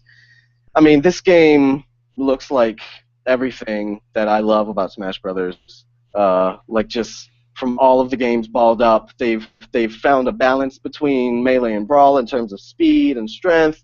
They've added the character I'm most excited about playing, Mega Man. They've already announced 33 characters, and the game is still months from being released, and there's more to come. The stages are more diverse than ever, all these items. I mean, it is just the craziest Nintendo Smash Brothers overload. I can't get enough of it. I've played each version of each Smash Brothers game when it comes out, I've put like hundreds and hundreds of hours in, and the fact that I'm going to be able to play it on my 3DS when I'm on the go, the fact that I'm going to be able to play it on my Wii U, I'm going to be able to, transfer data between the two of them, I'm going to be able to go online and fight people. Like, it's Smash Brothers. I'm excited. I don't know what to say. I'm literally speechless as to what else I can say about this game. Yeah, I mean, it looks like the first one upgraded. Yeah.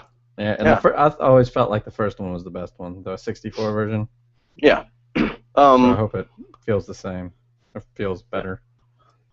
And they've announced some really interesting changes to the way all of the characters play. They've announced that there will be customizable movesets for every character. I think like 12 special moves that you can assign, save to the characters. You can customize like what the special moves are going to be. You can take that character and like with that moveset and move them on to someone else's game to use your version of Mario because that's the one you're really good with.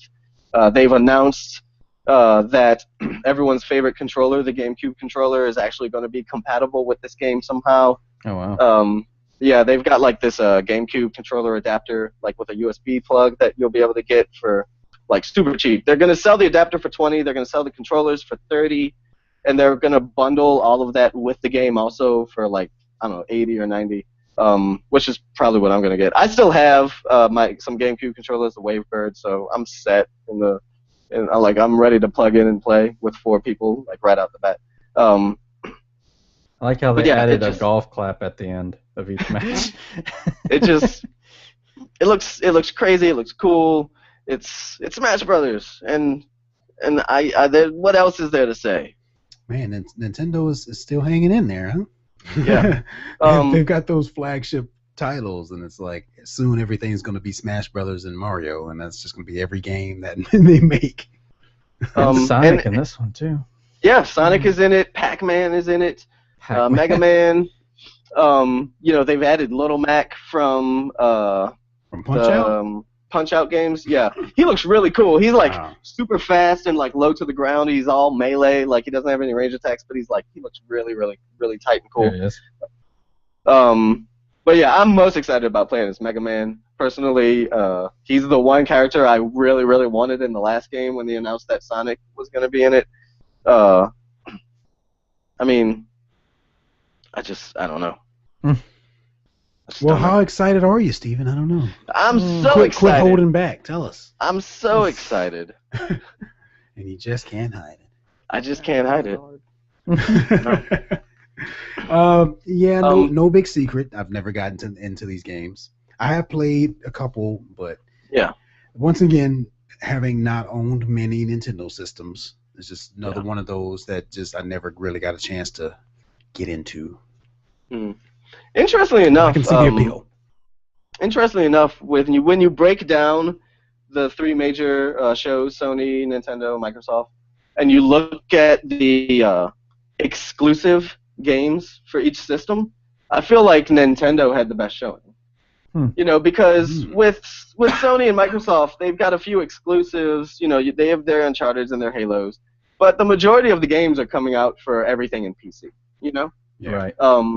But for the Wii U, they announced, Mario Maker, they announced Smash, they announced the new Zelda, they announced Captain Toad, they announced Hyrule Warriors, they announced a new Yoshi's Island game, they announced Splatoon. Like, they had so many, like, exclusives, and it's one of those things that the other systems, I don't know, maybe they're too close to each other. It's like they develop a game for PC, and then they're like, well, we'll also put it on the Xbox and the PlayStation. Mm-hmm. How much appeal will the Wii Fit trainer have in Super Smash Brothers? I don't know. Because his fighting style in the game looks more like close combat type, No one wants to be that, though. Well, but you also have they do, because you also have Captain Falcon, you also have Little Mac, you've got you have characters that are based on close combat. Not everybody is like shooting arrows and throwing laser balls. This is just really good. I mean, in this demo we're watching, nobody picked her. Or whatever it is. Yeah. Well, no. I mean, there are some other videos of her or him. Oh, there it is. Okay. Yeah. Playing. They've announced alternate costumes for a lot of the characters. So there's a male and a female Wii Fit trainer. There's different looks for the Animal Crossing villager. Such a boring character. I'm the Wii Fit trainer. Look out. Yeah, I think I saw Kirby in a Samus suit. That's at much one cooler point. than Really? a Wii Fit trainer. Look at Well, that. yeah, Stays in the yoga Kirby pose. Kirby can absorb the powers from other people, right? Because that's what he does. Right. Yeah, so He's yeah, always that's wearing It just different looked suits. really cool. he's always wearing different costumes. What's going to happen is that Wii Fit Trainer is going to be one of the most badass That's characters what on the has game. to happen. Yeah, that's what's Yeah, gonna. that's It's what like we who's got, gonna yeah. play as that? And then every time you fight the Wii Fit trainer, you get your ass kicked. You're like, God damn it! But I Yeah, hate Wii that Fit trainer. character. I have to say her full name every time I say it. Wii Fit trainer. Just start calling it. So there you have it, ladies and gentlemen. Ladies and gentlemen, the best games from E3 2014. Once again, the entire list, if for some reason you weren't paying attention, these are the games you need to look out for in the next 2 years. Batman Arkham Knight, Evolve, Codename Steam, Dead Island 2, Mortal Kombat X, Ori and the Blind Forest, Captain Toad Treasure Tracker, The Witcher 3 Wild Hunt, Splatoon, Hyrule Warriors, Bayonetta 2, No Man's Sky, Sunset Overdrive, Alien Isolation, Halo Master Chief Collection, Destiny, Uncharted 4, Rise of the Tomb Raider, Legend of Zelda, Rainbow Six Siege, Smash Brothers Wii U and 3DS. That is too many games to buy. That is definitely a lot of games there. Was there a Yes. game on your radar, Caitlin, that wasn't on that entire list? Let me look over my list really quick. You should have had it on the ready. I'm not going to say that there's a specific game per se, although I am super excited to see Dragon Age Inquisition, which comes out October 7th. I've played all the other Dragon Age games. Oh, yeah. And so I'm... Although, two was kind of... I like the fact that they put it along the same timeline as the first one, to where they ran parallel to each other. But... I'm super excited to see where this goes, but there were some other things that I saw, not so much as far as gameplay, but different platform options and things that they were doing that just kind of made me sit up and take notice. The first, the big one, because Tim and I have talked about this in previous episodes, where I'm typically more of an Xbox console person and he's more PlayStation. And I want to say it was episode 40, we were talking about, well, I may have to convert. The one thing that PlayStation announced that really got me possibly serious about converting is PlayStation TV, which gives you the option of remote play. It's going to be a $99 option, and what it'll do is it allows you to hook up. You hook up your PS4 in one room. You hook up the PlayStation TV box in a whole nother room on a whole nother TV, but it accesses the PlayStation 4. So it gives you all the access of the PlayStation Network, the PlayStation Plus, any games that are on your system, you can access it on that second TV without having to have a whole second system. And it's like like I had told you, we already have 2 Xboxes. We have a Wii. We're debating, well, do we want to go PlayStation 4? Do we want to go Xbox One? And for me in my house, because I've already got kids arguing over an Xbox at this point, that just seems smart. So that, and I can tell you, like, playing something like Halo, when you split screen and co-op a game like that, it's even, we've got a 60-inch TV in our living room, but it's still, everything seems kind of smushed. You can't see very well. So for a co-op game like that, where normally it would be split screen, to be able to just hop into the other room, get on another TV, yell across the wall if you need to, whatever. It was a really, really cool idea. So, and I know they're going to be doing an option for $130 at the $140 price point, where it'll be like an 8 gig. You get the free download of the Lego Movie, and you get a controller. So but yes and no, because if you think about it, most people are buying it for the same reason that I would be. Their kids want to play, but they want to be over here playing GTA 5, but nobody wants their 6-year-old, 8-year-old to be watching GTA 5. The kids would rather be playing the Lego Movie or something else. So you know, if you've already only got one controller, this will give you a second controller, the 8 gigabyte PlayStation TV, and then the Lego Movie download so that they can play in a whole different room. So I thought that was really cool. And anybody who's listened to me long enough knows that I love the Blizzard games. I'm a huge Diablo 3, Warlords of Draenor coming out. They've started releasing the betas as of today. I'm super stoked about that. But we've been talking about Dead Island 2. If you get Reaper of Souls, which is the Ultimate Evil Edition for PlayStation coming out August 19th, Dead Island 2 is going to have or they're going to be Dead Island zombies within the Reaper of Souls that are going to be exclusive for PlayStation. So there's Blizzard's working with them. They're going to have a whole set of dungeons that are full of Dead Island zombies and maybe some exclusive gear and stuff like that. So I thought that was pretty cool. I really enjoyed, and I've never played this game, but I've seen a lot about it, Little Big Planet 3. I really enjoyed the presentation on that.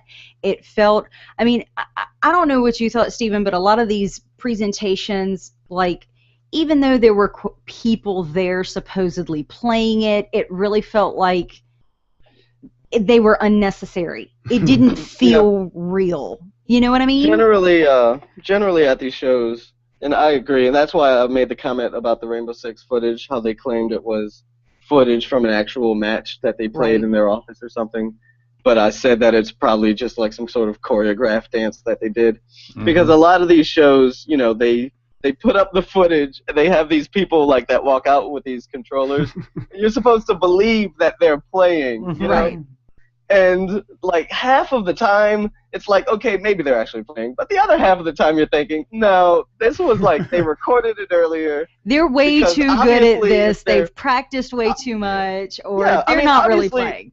If they're showing off their like big new exciting game, they don't want something to happen like unexpectedly, something bad, right? Blue screen. So it would make sense that they would pre-record it because they don't want, you know, any slip-ups. They don't want even for one of the players to forget how to jump or something silly like that. Right. You know? Yeah. Right. So I don't know. Half of the time, I don't believe that they're actually on stage playing, especially when you consider the fact that you have 10 games being demoed, which means like how many PlayStations are hooked up with different controllers with the games ready to go like as soon as they switch the monitor on, and none of the controllers and other wireless devices and laptops are interfering with anything else. Like, you honestly expect me to believe this is happening? You know, I don't know. And I think it's kind of hokey sometimes. Right, and I think that's why I enjoyed watching them play Little Big Planet so much, or Little Big Planet 3, because it felt real and natural. Because the first time you play through it and you're getting introduced to characters and everything, you're gonna screw up. You know, for them it was more of there was a delay in what they were doing versus what they were seeing on their screens, which was what was causing the mess ups. But it was really neat. I really enjoyed that presentation a lot. I'm trying to look through my stuff real quick. What did you guys think of the Morpheus? I thought that was pretty cool. I think they had a presentation prior to E3, I want to say on Jimmy Fallon or something like that. One of the late night shows where they got, I think, Channing Tatum involved and they were playing it, and you got to see some actual play of it and what have you. It looks pretty cool. The idea is good. I mean, this is really what we've, as video gamers, have been waiting for. We want to be in the game. We want it to completely surround us.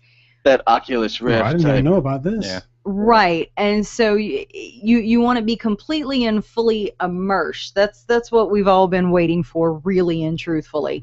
You know, but I don't know if it works. It works. I don't know. I mean, you've got Valve working on one. You've got Facebook's owning the Oculus Rift now. You've got this PlayStation VR headset. Like, do they actually work the way they do? How expensive would they be when they come out? Who's going to be walking into their walls when they're playing it? Yeah, that's why it's taking so long for them to. And then it's also funny, like, these last couple of years to see video games try to be so mainstream that they go on talk shows. Yeah. Because it has happened before, you know, and it's always been kind of silly to me, but I don't know. Maybe that's just me being like an old curmudgeon nerd. Yeah. who doesn't want kids playing with his toys. But, Get off my lawn. Yeah, like I don't know. It seems that also seems kind of hokey, So I don't know. And then the other thing, I know they're bringing GTA 5 to PlayStation 4.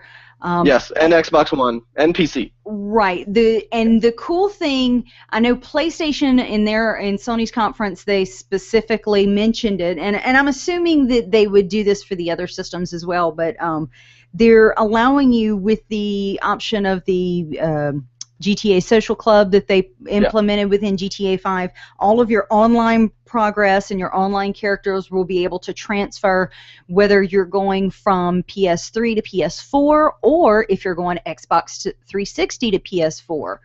So it'll allow you to bring that over. Of course, it's not going to transfer your whole game playthrough as far as the story mode, and I would also assume, because if I remember correctly, I did play a little bit through GTA 5. You had to get so far within the story mode before you could actually unlock the online play. So you'll probably still have to do that, but all of your online stuff, once you reconnect your social club stuff, it'll all transfer over. And I thought that was really awesome. Yeah, these last couple of weeks I've actually gotten back into playing Grand Theft Auto 5 online. I was mostly just like looking for something to do, and I was like, oh, let me see if this is still any good. And I've gotten like back into I'm enjoying it. So yeah, they've announced that the HD remaster is going to be on Xbox One, PS4, PC. They're increasing traffic density and pedestrians and rainfall, just making it look prettier. Yeah. And they announced that any of the old multiplayer system characters could be transferred up to any version of the new ones. But yeah, I doubt single player will transfer over. And you're right, you have to play through the first couple missions to start multiplayer. You have to get through the prologue and do like one or two missions. I think it's a little bit. So I don't know if it'll be that, unlocked. I would imagine if they're doing this push to allow you to transfer your stuff up and play, that they would take out the restriction of having to play some single player. Yeah, or at least put it earlier, because I felt like now, keep in mind this has been 6-8 months since I've played it, but it was about 2 hours or at least an hour and a half into the game before you really unlocked multiplayer. So I would think that they would put it in a lot sooner. If you're playing the game for the first time and you're want to experience things, you're not going to be able to play multiplayer for a couple days because you're trying to figure out how everything works. Right. So yeah, I would imagine that they would just have the multiplayer open from the beginning. I don't think it would make sense not to. Yeah. To put that to announce the freedom of transferring over and then to put the restriction that you can't play it yet. Yeah, that would be kind of shitty. Yeah, although, let's not forget that technically Grand Theft Auto 5 came out without multiplayer, and they did delay it, and we had to wait, and when it came out, it was super buggy, and they only just recently fixed it, and even still, it's still kind of buggy, but they're putting out updates. The multiplayer has always had kind of a sordid history, so I wouldn't be surprised if something weird happens with these new systems, too. Oh, yeah. That's usually my point, other than price point, is why I wait so long to get a new system, is because it never fails. They've never, everybody remembers the red ring of death with Xbox. There's always some kind of glitch that they've got to go in and fix. With the console PlayStation 3 had the blinking yellow light. Yeah. Yep. Yeah. Yellow light of death. Yellow light of death. So there's that happened to my first PlayStation 3. Also, it took a while. Mine too. So the only other two that it wasn't as bad as Tim's, if I recall correctly. I think we talked about that a couple weeks ago. I remember a couple shows actually. Every episode, he would just start crying about his PlayStation. I was pretty devastated by that. Yeah. I care a lot less now, for some reason, because I hardly play my PlayStation now. Yeah. Because it just hasn't been anything to play. But yeah, it was pretty devastating. Go back and find that episode if you want to hear more on that. Yeah. It was pretty early on in the show run. So there was only 2 other things from Microsoft that really kind of piqued my interest. The Fable Legends. We were huge Fable players in my house. the idea, well, there was another game that you had mentioned that I can't think of right now, where you get to be the good guy or you get to be the bad guy, and it's kind of the same kind of ordeal. You kind of group up and y'all go kill a bunch of crap, and everybody works together. Yeah. Oh, you might be thinking of Evolve from Turtle Rock Studios. Yeah, it's kind of along that same line, but it all takes place within the Fable universe, that typical Fable characterization that we're used to seeing. And so you get the option to also be a villain, so you can orchestrate, what's coming out where. We're going to put a trap over here, we're going to send out an ogre over there. And so you can really, the previous Fable, you got to pick, okay, are you going to be good and really, do good for the people around you in Albion, or are you going to be mean and ugly and I will kill everyone in the world? So, you kind of get that option to either go ahead and kill everything or orchestrate all the damage that shall be done to everyone. So I thought that was pretty cool. And Crackdown, they're rebooting Crackdown. I never played this game before. I had never seen this game before, but it looks really cool. I'm really my interest is very piqued in that. But it wasn't mentioned. I played through the first Crackdown game for Xbox 360, co-op with my friend Brad. The second game I could not get into. It came out a couple years later. Interestingly enough, about the new Crackdown game, though, they announced this destruction system where you'll be able to level buildings strategically. Not a lot of people know, but I want to say at last year's E3, Xbox had this tech demo where you could shoot rockets and destroy a building, and it was just a tech demo showing off some physics that they were developing for possible implementation into a game. And sure enough, a year later, we get this video, this trailer of the new Crackdown. Everybody's like, "Oh, it's a new Crackdown game," because the first one was fun. And you find out that tech demo was this Crackdown game. Just nobody knew. Yeah. So it shows these things are always in development for a long time before they announce them. But I thought that was kind of funny. But yeah, I've played the Crackdown games. I'll probably try it. But like I said, I could not. I don't know what happened. Maybe something happened to me, between part 1 and part 2 coming out. But because I really like part 1, I could not get into part 2 at all. Yeah. I mean, that's just how it is sometimes. Yeah. And and I'm typically not a Tom Clancy gamer at all. I usually don't do first-person shooters, which I kind of mentioned earlier. But The Division looks really interesting. I remember that from Steven's last year's E3. Yeah, so we definitely did it last year. I like how they showed that map, how it just kind of We've done pops 2 up other on ones. This is the third. Yeah. Can we get someone on that to check that for us? Well, I mean, I remember The Division. I remember Titanfall. Yeah, I remember The Division. But yeah, they showed a little bit more in some gameplay, totally, and it because looks really good. The first game of show, the first time we did it, the game of show was Watch Dogs. Everybody got excited. Yep. We talked about it. The game came out. That was a storming one. Where it was storming, right? Yeah. Oh, Stark and Stormy E3. That was the first one. Yeah, and so the second one. The second one, I talked about all the first-person shooters. I talked about Destiny, The Division, and my game of show that year was Titanfall, which came out earlier this year.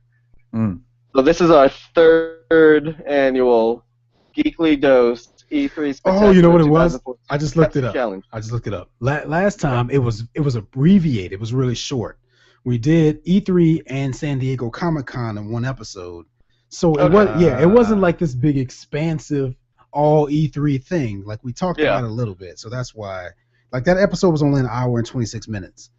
Okay. So we didn't go into too much depth, and that's why my memory was a little. Yeah, you're right. I'm pretty sure last year instead of a big rundown, I just picked my top 5 or something. Yeah, it was definitely a shorter version of it. Yeah. Well, I went on that tangent. I don't know if Titanfall held up. I don't know if it did either, but you know what? I don't think Rainbow Six Siege will. Yeah. And honestly, I'm not sure with all of the really mixed things I've been hearing about Watch Dogs if that one's holding up either. I want to forget. Maybe I'm terrible at me. picking these games. Remember that I was so excited when we were watching that trailer, and I bought the game and I played it like 3 times, and I'm just like, I'm done. I beat it. Yeah. I just can't even. It's not a Well, terrible you know, game. I Watch just can't get Dogs into is it. another one of those games where the footage that they showed that time did not represent actual gameplay. Not at all, and it looks so good. I know. So yeah, fingers crossed for Rainbow Six Siege, but it's probably gonna suck. Yeah. Oh, okay. Well, was that the last? That was it. That was our any game of further show. E3 Super Smash news Brothers. for everyone? I'm pretty sure Super Smash Bros. Will hold up. Yes, I'm pretty sure for years to come. It always does. Yeah. Are we? I know usually, since we're streaming on YouTube, we'll stop the recording, but we'll have a little bit extra because there is something extra that I didn't have time to get to that maybe we could get to in the after show. Well, so since we didn't do before content. Okay, you want to do a little bonus YouTube? I want to do a little bonus after on YouTube. Okay, All right, fair enough. So people stay tuned for that. Yeah. Well, for now, we'll go ahead and just kind of wrap up the main show here. And Yeah. I know we have been kind of lacking on the video game coverage ever since we came back. So hopefully after this episode, you guys have gotten a nice video game fix. Of course, my wonderful other co-host, Stephen Nocentelli. We could not have done this E3 episode quite in this way without you, man. Well, you know, I look forward every year for the past for a long time. I've looked forward to E3 years and years. I've been following the video game industry pretty closely since halfway through high school, like around the time the GameCube came out. And so it makes sense for me, since I'm going to be like studying all of these things anyway, that I might as well talk about them on the show. Yeah. So this is just kind of like a natural outlet for me, and I get to tell people the games I'm excited about. So look forward to our super spectacular E3 2015 in a year. Will you be on site? I don't know. Maybe. Who knows? Yeah. You never know what a year could bring Here's what's us. going to happen. Geekly Dose is going to become such a huge show that the 4 of us are going to be like in New York, at E3, like at the top of the Empire State Building, just like broadcasting live, and right. I am so there. Is it in New York? So I didn't think it was in New York. No, it's in Los Angeles. Yeah, Which is that's why right. it's going to be so strange. Well, no, I just meant. I mean, we'd be in New York talking about it. Yeah, right. I didn't mean that because- E3 was in New York. we should probably just go to LA and talk about it. Yeah. I want to go to Probably. New York. No.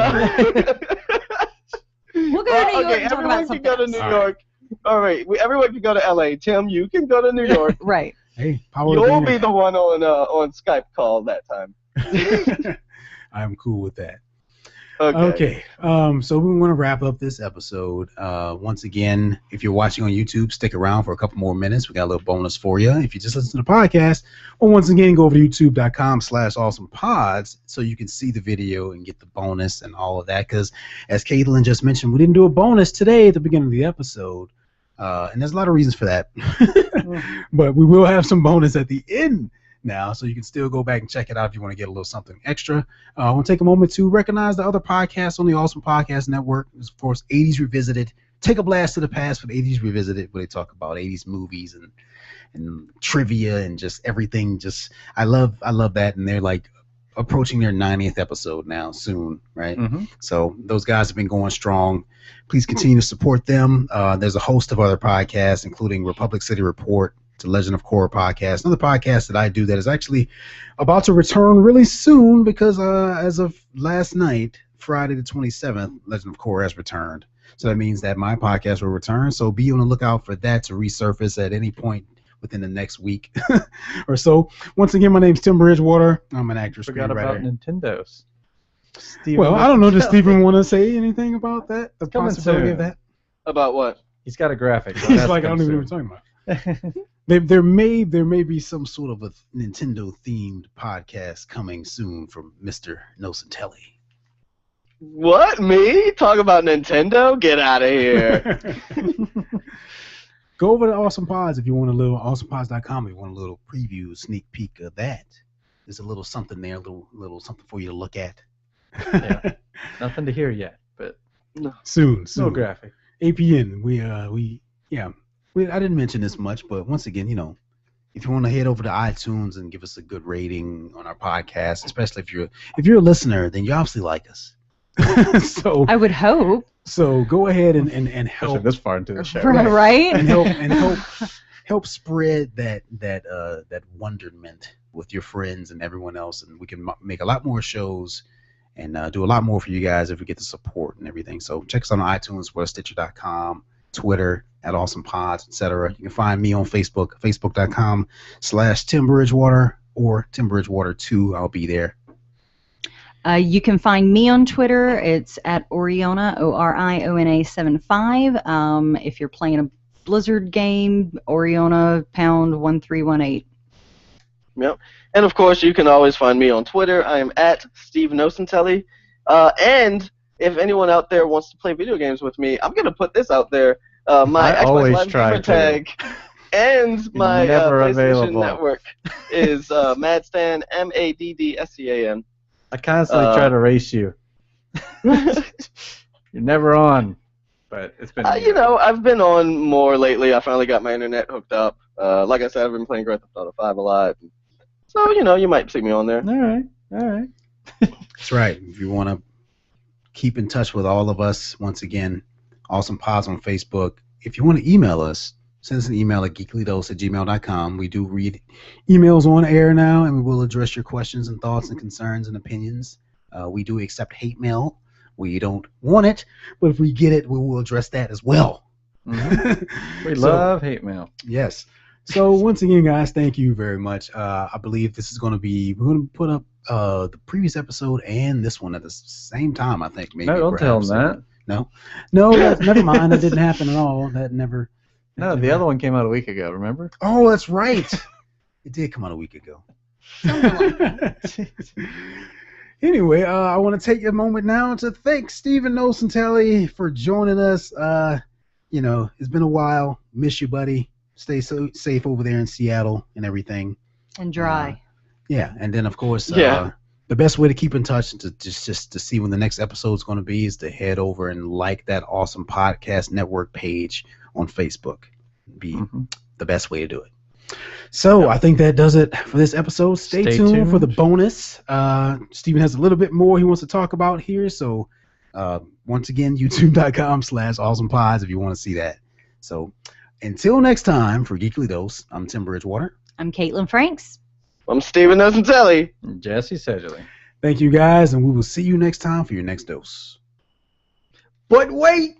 There's more! YouTube, don't go anywhere. We've got something here for you. I don't know what it is. Go for it.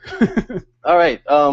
So this next thing I wanted to talk about, I didn't throw it in the E3 coverage because it kind of happened a week after the show. But it ties into something that was absent from E3, which is PlayStation Vita games. Mm-hmm. So Sony actually went on record when asked about the lack of first-party games coming out for the Vita. And Sony went on record saying that there are no first-party games being developed for the Vita, and that for the next year or so, they are solely looking to third-party and independent developers to support the system. Wow. That's which is basically their way of saying the Vita is dead, and we just didn't want to show it at E3. I almost bought one when I got a PS4. It's funny because, I'm sitting here, I'm just looking at my notes that I made, and it's like, Vita. They mention things being compatible or being able to use the Vita with it, but nothing. Yeah. But you're nothing, right. There's nothing specific. No new just games. For the no Vita. new nothing. Right. Yeah. and it's so sad because you look at Nintendo's presentation and it was pretty split. It was mostly Wii U, but they had a pretty good number of 3DS games that they wanted us to see, that were present at the show. But PlayStation, just discontinue it if you need to. If it's making you lose money, they just did not want to support the Vita for anything. I mean, they're going so far as to take Sony smart TVs and you can grab a DualShock 3 controller and play PlayStation games Without even on your TV without a console. Or using the PlayStation TV with a DualShock 4 controller, but no word of the Vita. You know, it's like, well, okay, the Vita's not doing good. What about this Sony TV thing? Maybe they'll buy that. You know, like, it's kind of sad. You know, like, people were looking forward to this system. It looked great when it came out, and yeah, it didn't sell that great. But for Sony to actually say, we are not developing any games for it. Right. Only third parties and independent people are. You know, like, that is really telling. And if you really have no life and really want to take your games with you, you can do it you can use it for remote play. That's all you got. No life, what? You know. Well, yeah, but even the remote play isn't like the feature that it's toted off to be. You know, it's not like any game I can just put it on my Vita and like leave the house. You know, right? It's still slightly tethered to the system. It's only a few games that support it, you know, like, and that was one of the big things. And I think really it boils down to the fact that Sony, when they made games for the Vita originally, they wanted console-type experiences on the handheld, right? These big console games. And the fact of the matter is, when you're playing a handheld, you jump on the bus for 5 minutes. You don't have time for a 10-minute cinematic before you start controlling, Drake in Uncharted. You know, you just want to do something quick. And that's something that, like, Nintendo knows, and so a lot of the 3DS games that come out are quick play games. Not to mention the fact that the 3DS, won't break when it's in your pocket because it folds, the screens are protected. You know, it's not like the Vita where it's big and the screen is scratchable and the thumbstick's just sticking out. You know, like, it's not a very portable system to begin with. You know, the battery life's not even there. And for Sony to be like, well, we're just not making games for it. Like, I think that was, like, one of the most shocking things I've heard from them in recent memory. Wow. Yeah, and I've never even got a chance to develop an interest. Because I'm not much of a handheld gamer anyway, but it's just kind of sad, I guess, to see people who kind of invested in that just kind of know that they won't necessarily get, debatably the best games they could get otherwise. Yeah. Well, I mean, with everybody having smartphones, it kind of negates the need. That's true too. I don't buy it. I don't buy it. I do not buy that smartphone gaming is capable of replacing dedicated handhelds. The experience you can get on either a Vita or a 3DS or whatever is far superior than your 5-minute Angry Birds session. I will agree with that. I will absolutely agree with that. Both points there, though, because if you do have a smartphone and you are playing whatever games you're playing, you might be less likely to look for any kind of sort of other, because you already have the phone. You know, and it's like, well, so why should I go buy a Vita? I could just play games on my phone, and then you're missing a better experience. But I think most people will probably think that way, I suppose. Right. But I mean, because it hasn't hurt the 3DS. The Nintendo 3DS is selling better than any other system on the market right now. Yeah. You know, like the DS and the 3DS has consistently sold better than any of the home consoles. Like, people play these games. I think Sony just needs to develop the right game for it, and people will buy it. And I feel like you look at any system and you know that it takes a couple years before developers know how to do good games on it. You know, those launch games are never good. That first year is always slow. You know, it takes a while. And so the fact that Sony is just not going to support it at all is kind of like the death knell. You know, like, they know how to develop for the system. New people might not. Like, but they won't do it. Yeah, they won't do it, especially not now. They're not going to develop for it now. Right. Not if Sony's not going to support it. If Sony's not going to support their own system, why should I support it? Very true. You know, if I were a third-party developer, why would I waste money supporting a system that the people that make it don't? Right. It's a good point. It's a very good point. Yeah. And there was, between Sony and Microsoft, there was a lot of talk about independent development, and all these, there was a whole section with Microsoft with ID at Xbox, and I'm not going to say all of the games, but a lot of those games that are being developed that way can be done for a smartphone. I was talking to Tim one day before we started recording, And we were talking about this game that I had downloaded, and there was a free version and a pay version, and it's basically you develop a virus and you kill the entire world, and it's, you know, develop the virus as fast as you can to build immunities with it before they develop a cure, you know, and it's called Plague Inc. And as you're watching through the ID at Xbox section of that presentation, that's one of the games that is going to be available from Endemic Studios, you know. Well, you know, I kind of have a theory about the kind of like surge of independent developers for these new systems in the last couple of years. As the technology increases in the hardware, the development of these AAA, as they call them, games becomes longer and more expensive. Destiny, and I'm not even kidding, Destiny by Bungie, was Activision has gone on record and stated they've spent $500 million on the development of this game. Good Lord. That is $500 million. That means that Destiny has to like literally be a breakaway hit, and everyone has to buy it in order for them to make their money back, which is probably why it's coming out on all the systems. But when you think about the amount of money it takes and the amount of time it takes, it makes sense for them to spotlight these independent games that are smaller, but they take less time and they're cheaper to make, because otherwise you're only going to have like 5 games every year because they take that long to make, you know? Right. And so by spotlighting these independent games at E3, it allows them to show 20 games instead of just 10. I don't know if it's worth 500 mil. Yeah, I know. That is definitely a figure, like, between the development of the game, like running the servers, like the advertising campaign and all that, Activision has gone on record. They've spent $500 million on Destiny. Estimated marketing cost is $360 million, though. Yeah. That's putting only 140 into the game. That sucks. I don't know. I think that's still a lot. It's still a lot. Yeah, but, a lot of money. I mean, we're looking at a chart Activision here. has a lot of money. You know, Activision Blizzard, you know, they've got their Blizzard money, their World of Warcraft, their StarCraft, their fucking Diablo and all that, you know. Right. They've got a lot of money. Call of Duty for the last couple of years has made more money for them than I can imagine. But to put that much money into one game, especially like, yeah, Bungie is a studio people trust, but it's a new franchise, and new franchises don't always do good even if the game itself is good. Look at Beyond Good and Evil. Yeah. What? It's like, what? Beyond Good and Evil? People didn't buy that? No, nobody bought that game, but it's like one of the best games ever. I meant like what? As in, I've never heard of that game. No. Beyond Good and Evil was a game that came out for the PS2, Xbox, and the GameCube. A sequel was announced.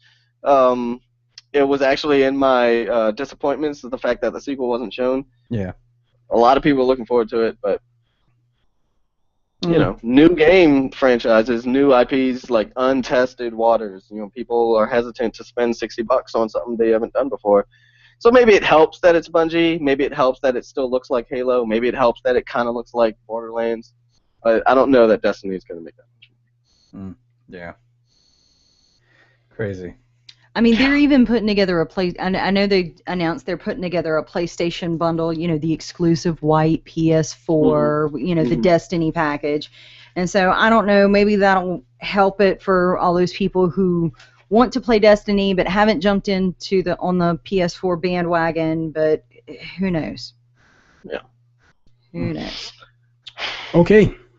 Well, yeah, that's my 2 cents. I know it's like 2 a.m. over there. You might want to go to sleep. Yeah, it is 2 a.m. What's sleep? Sleep's overrated. Yeah.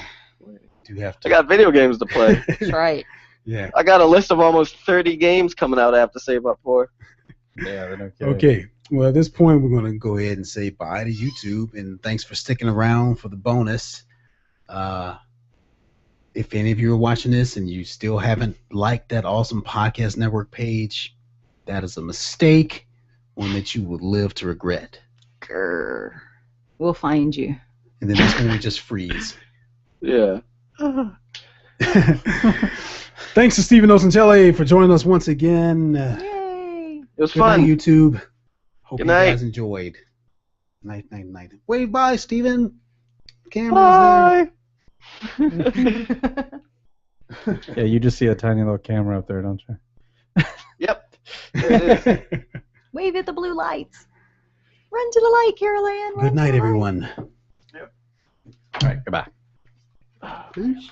Oh.